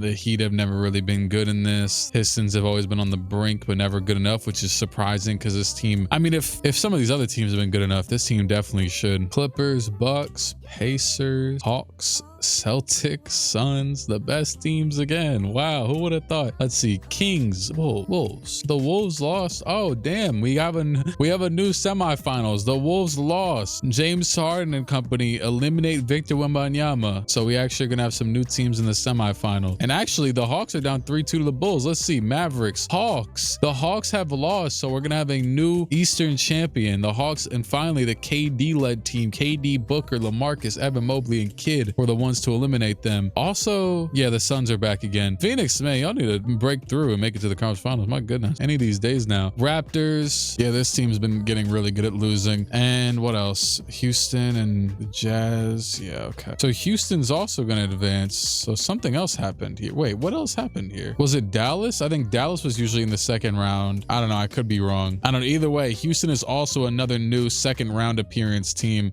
David Robinson, Cat, Kiki Vandeweghe, Jamal Murray, and Gary Payton. I remember I pulled some strings to even make this team exist in a way, letting prime Gary Payton from the Lakers, and they have undersold their expectations. Anyways, and then in the East, hey, Bulls take the first game over the Pacers. KD versus Russ. Hello. Okay, the Grizzlies, the Suns are going to move on to the conference finals for the first time. The fake Knicks with George Gervin, they make it, and the Rockets are eliminated in 4. So the Clippers are back once again, led by MVP Magic. Milwaukee, the first seed, is down, and they're gonna lose to the Celtics. So LeBron James losing the conference finals with Embiid and company, and Kawhi, Boogie, Cade, DeBusschere, and Grant Hill will make it to the conference finals for the first time, I'm pretty sure. So we're gonna see an entirely new conference finals, I would say, right? And it's gonna be a game 7 here. Might as well just see what happens. KD versus Russ. Trying to see if they would have got a little bit closer here, but no. I don't know. This team might have made it before, but T-Mac, Russ, Karl Malone going to the conference finals. So it's gonna be Cade versus Russ, Kawhi versus Gil Goodrich, Grant Hill versus T-Mac,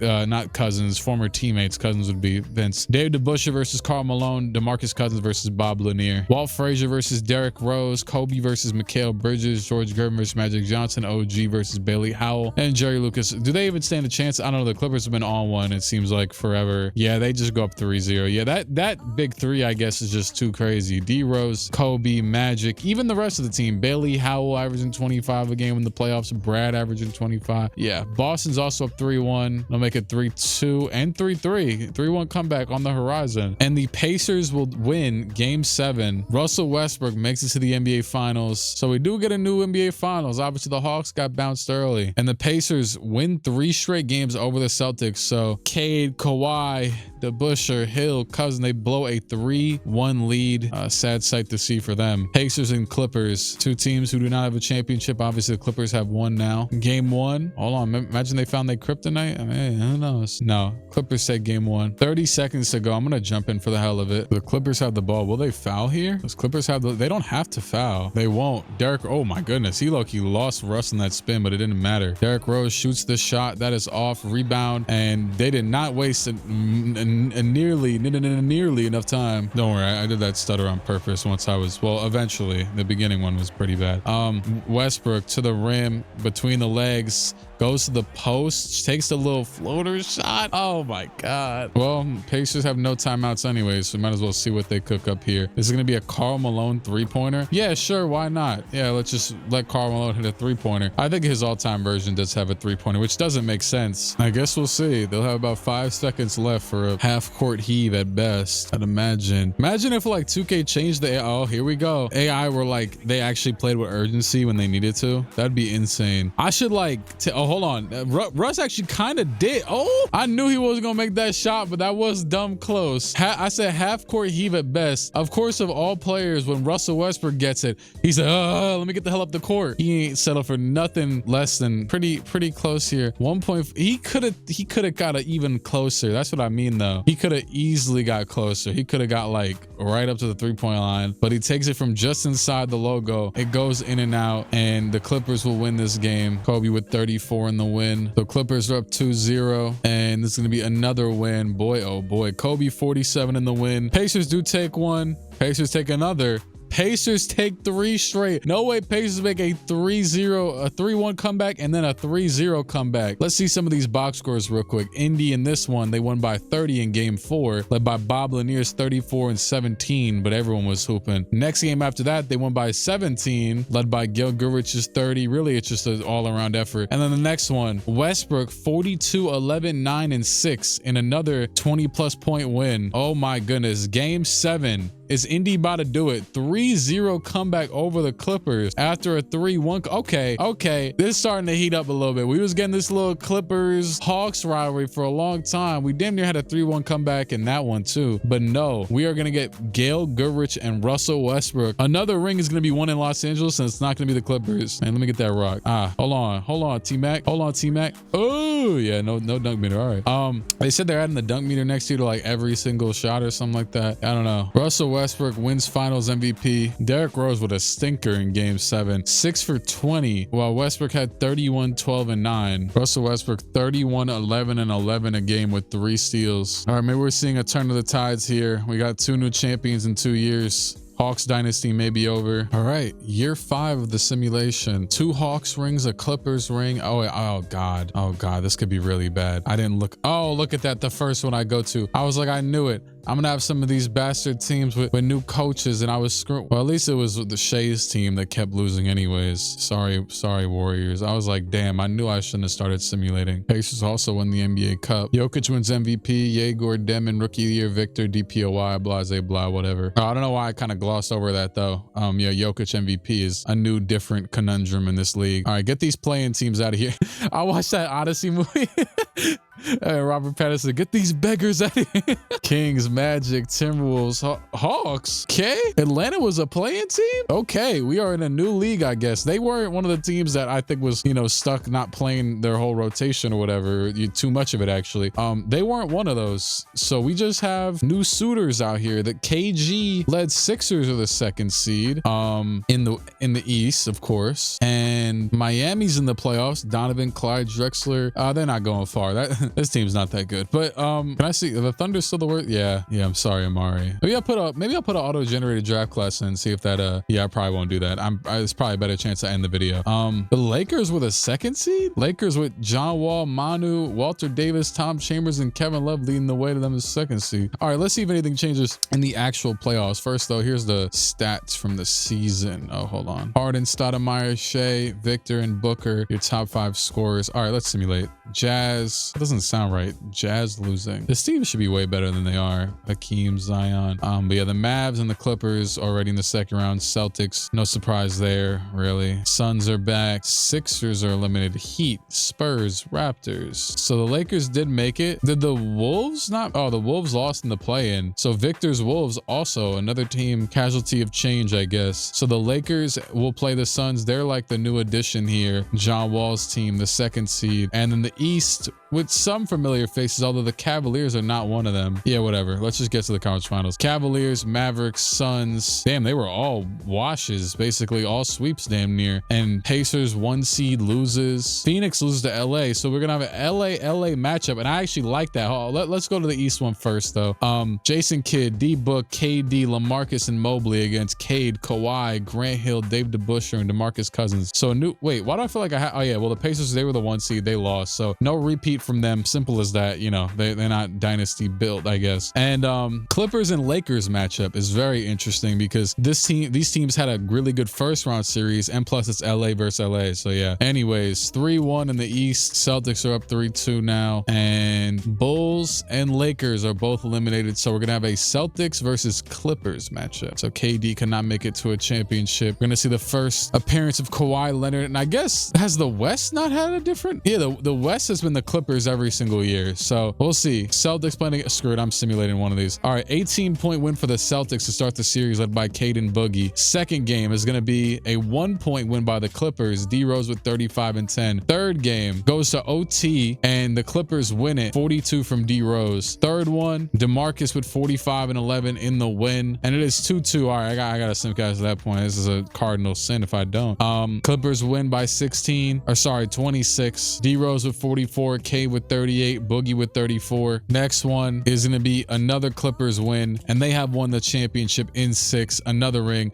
I low-key lost track, so I forgot if they were even winning it, but they won it pretty handedly. 26 and 16 for Magic, and the Clippers now with their second championship. So them and the Hawks are tied. You know, honestly, I want to see if them and the Hawks could ever match up again. That'd be kind of funny. Maybe like a finale, you know? Don't mind me. I'm just scrolling down to nerf all the players that keep trying to, because you know, I don't need any of you guys taking Jakob Poeltl's spot. There's a little chance that a 70 overall would take the spot of like, you know, anybody else that's too important, but Jakob Poeltl, no. He's earned his stay. So, you know, just stay over there on the 60 overall bench. Okay. No weird rotations this year as far as I can tell. So yeah, let's get it going. This is year 6. I'm thinking like Mike, I might end it on 6. Okay, I know that's a weird number to end it on, but as the Celtics win the cup, but I feel like we've seen a good crop of what these teams are capable of, you know, and the Clippers, you know, maybe they are the dynasty of the video. So they could, you know, they've been in the finals every single year. The Hawks have started to, you know, fade away, but this Derrick Rose, Magic Johnson, and Kobe Bryant led team has just been absolutely dominating, walking their way through. MVP is Magic Johnson, speaking of the Clippers. Victor DPOY, Adrian Dantley, clutch player. Magic, Victor, Nikola, Oscar, and Wilt make the first team. Let's see. Portland, Magic, Jazz, and Raptors are out of here. Okay, Atlanta's back at the 4th seed. Maybe they have some sort of fighting chance here. So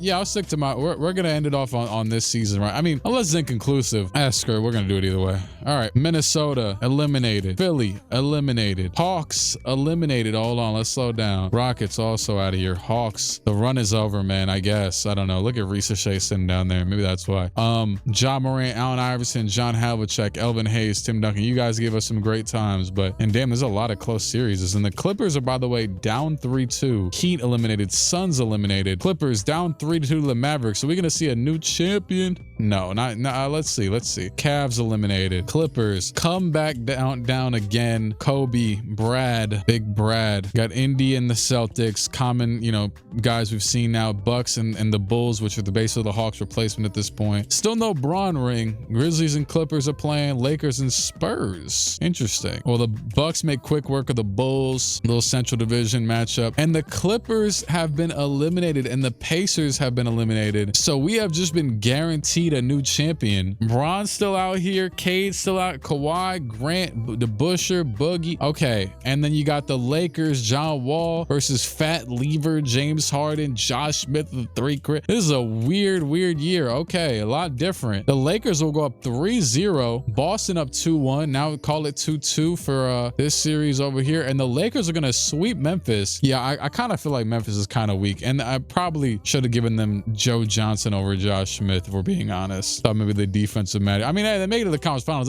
That's an achievement in this video. This video has been very, you know, high barrier for entry. And Walter Davis, 15 for 17 to clinch the championship. And let's see, Milwaukee up 3-2, and they're gonna win it. So it's gonna be John Wall against LeBron James, John Wall against Dame, Manu versus Gil, Walter Davis against Bron, Tom Chambers against Bob Pettit, and Kevin Love against Joel Embiid. I mean, this looks like a very clear Bucks advantage, but nothing is really clear in this video so far, it seems. And yep, that will be the case, although the Bucks do win this game. LeBron with 30 to lead the way. Next one, okay, they win by 30 some. Gilbert had 39, Bron had 39, and Dame had 36 with 18 assists. The Lakers do take a game though by 20 basically, led by Walter Davis is 36. 12 seconds left. Who has the ball here? Walter Davis made a shot, so the Bucks have the ball. I'm gonna just sim it. Okay, yeah, they're gonna win. LeBron, Gilbert, LeBron with 30, 14, and 15 in the win. They're up 3-1. Lakers will take another game though. Maybe Lakers are getting a payback for Bron leaving them. I don't know. Anyways, I wonder if that was like more of a Lakers or Bron decision. I'd imagine definitely at some point a Bron's decision, you know, wanting to leave the Lakers. But I wonder if the Lakers didn't want him back either, you know? I mean, it seemed to be relatively mutual building over the last few years. As the Lakers will take another game and they're gonna force game 7. We're gonna have a game 7 Bucks versus Lakers. Imagine this ends on a John Wall ring. Shout out to John Wall. Screw it. Hey, well, not even screw. What am I talking about? 4-point game, 133 to go. Tom Chambers will pass the ball into, and they're down by 4 right now. It'll be into Ginobili. Now back out to John Wall. He'll go right at Dame. Pass down to Ginobili. Good little, okay. Good stuff there by the backcourt. Winner go home. 2-point game, 127 to go. Dame Lillard between the legs. Screen by Pettit. John Wall goes right over it. Dame still getting locked up bit. Pettit will shoot the shot. That is good. Bob Pettit makes it a 4-point game again. And look who's open down the court. It's Tom Chambers for the dunk. John Wall. I mean, I seen it too. That man, Bob Pettit was struggling to get back, and John Wall just lobs it up there. Number 31 in his back. Looking for the Lakers' 31st ring. No, it's like 10 too many. Dame trying to go. Going to the right. Getting bumped. Back out to LeBron. LeBron in the post. He gets doubled. Pass it back out to Dame.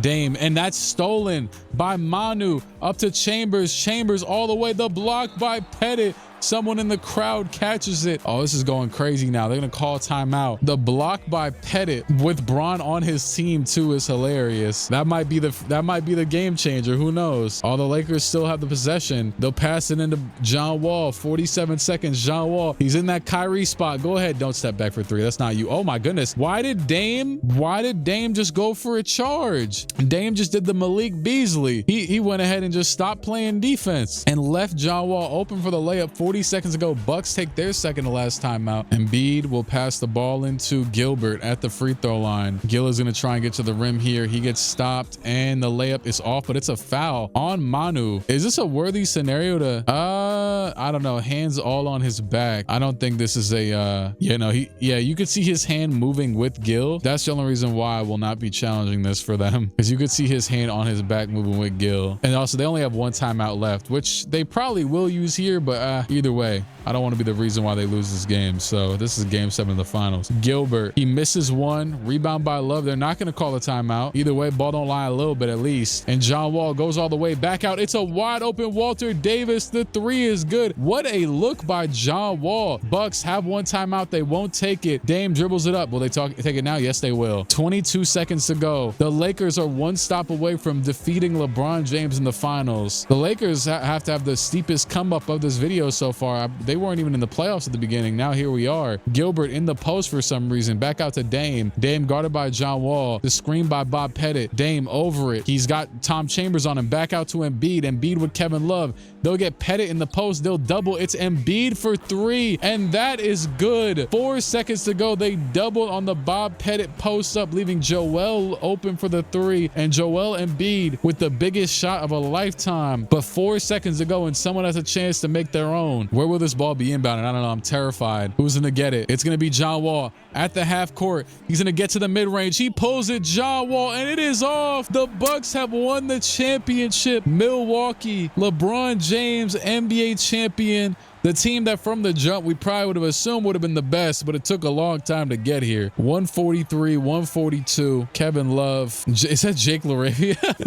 Jake LaRavia is sad as hell. You ain't play a lick of a minute the entire season, big dog. You've been assistant coaching. Jordy Fernandez. Is that their coach now? I don't even know. I seen him for sure though. And the Milwaukee Bucks are NBA champions. Who the hell is that? Who is that dude on? Is that AJ Green? Is that how they make him look in this game? I don't even know. I mean, I would imagine the Finals MVP is who I would guess it is, but you never know. Yeah, it's Bron. Bron James, Finals MVP. Bob Pettit. Bob Pettit with some huge plays in this game specifically. Bob Pettit, the assist, the block, the assist out the post for the Embiid 3, the block, that one shot he hit right here just over the contest. Why not? That man Bob Pettit was in bag. I actually don't even know if Bron literally doesn't have a highlight for this game. Dame had a pass. Embiid had that 3. You know, that was such a good finals game that yeah, I'm very content. Even though you could say, oh yeah, we should try and see the Bucks repeat or something. 29, 10 and 10 a game, 1 steal, 1 block. I already know this video gonna be long as hell from the setup of the teams. So I think I'm gonna end it off there. 6 rings. We had 2 Hawks, 2 Clippers, a Pacers, and then the Bron Bucks ring to end it off. That's been some high quality hoops, not gonna front. Here's the where's the Bucks at? Bucks playoff stats, Bron 28 and 10 assists a game. Rest of his team was hooping, as everyone kind of is, because you know there's only 5 players per team. For the hell of it, here's the entire playoff stats, although some of these will be in limited sample sizes. Shout out to Katie at 30 and 18 games. Hey man, it's been real, it's been fun, but it's been real fun. Shout out to Allen Iverson, shout out to Pero Ontic, shout out to Joff Petrie, Chris Childs, Chris Tucker, Christopher Wallace. It's been real, it's been fun, but it's been real fun. You could like, subscribe, do whatever you want at the channel if you feel like it. It's up to you. And yeah, I'll see you around. Good.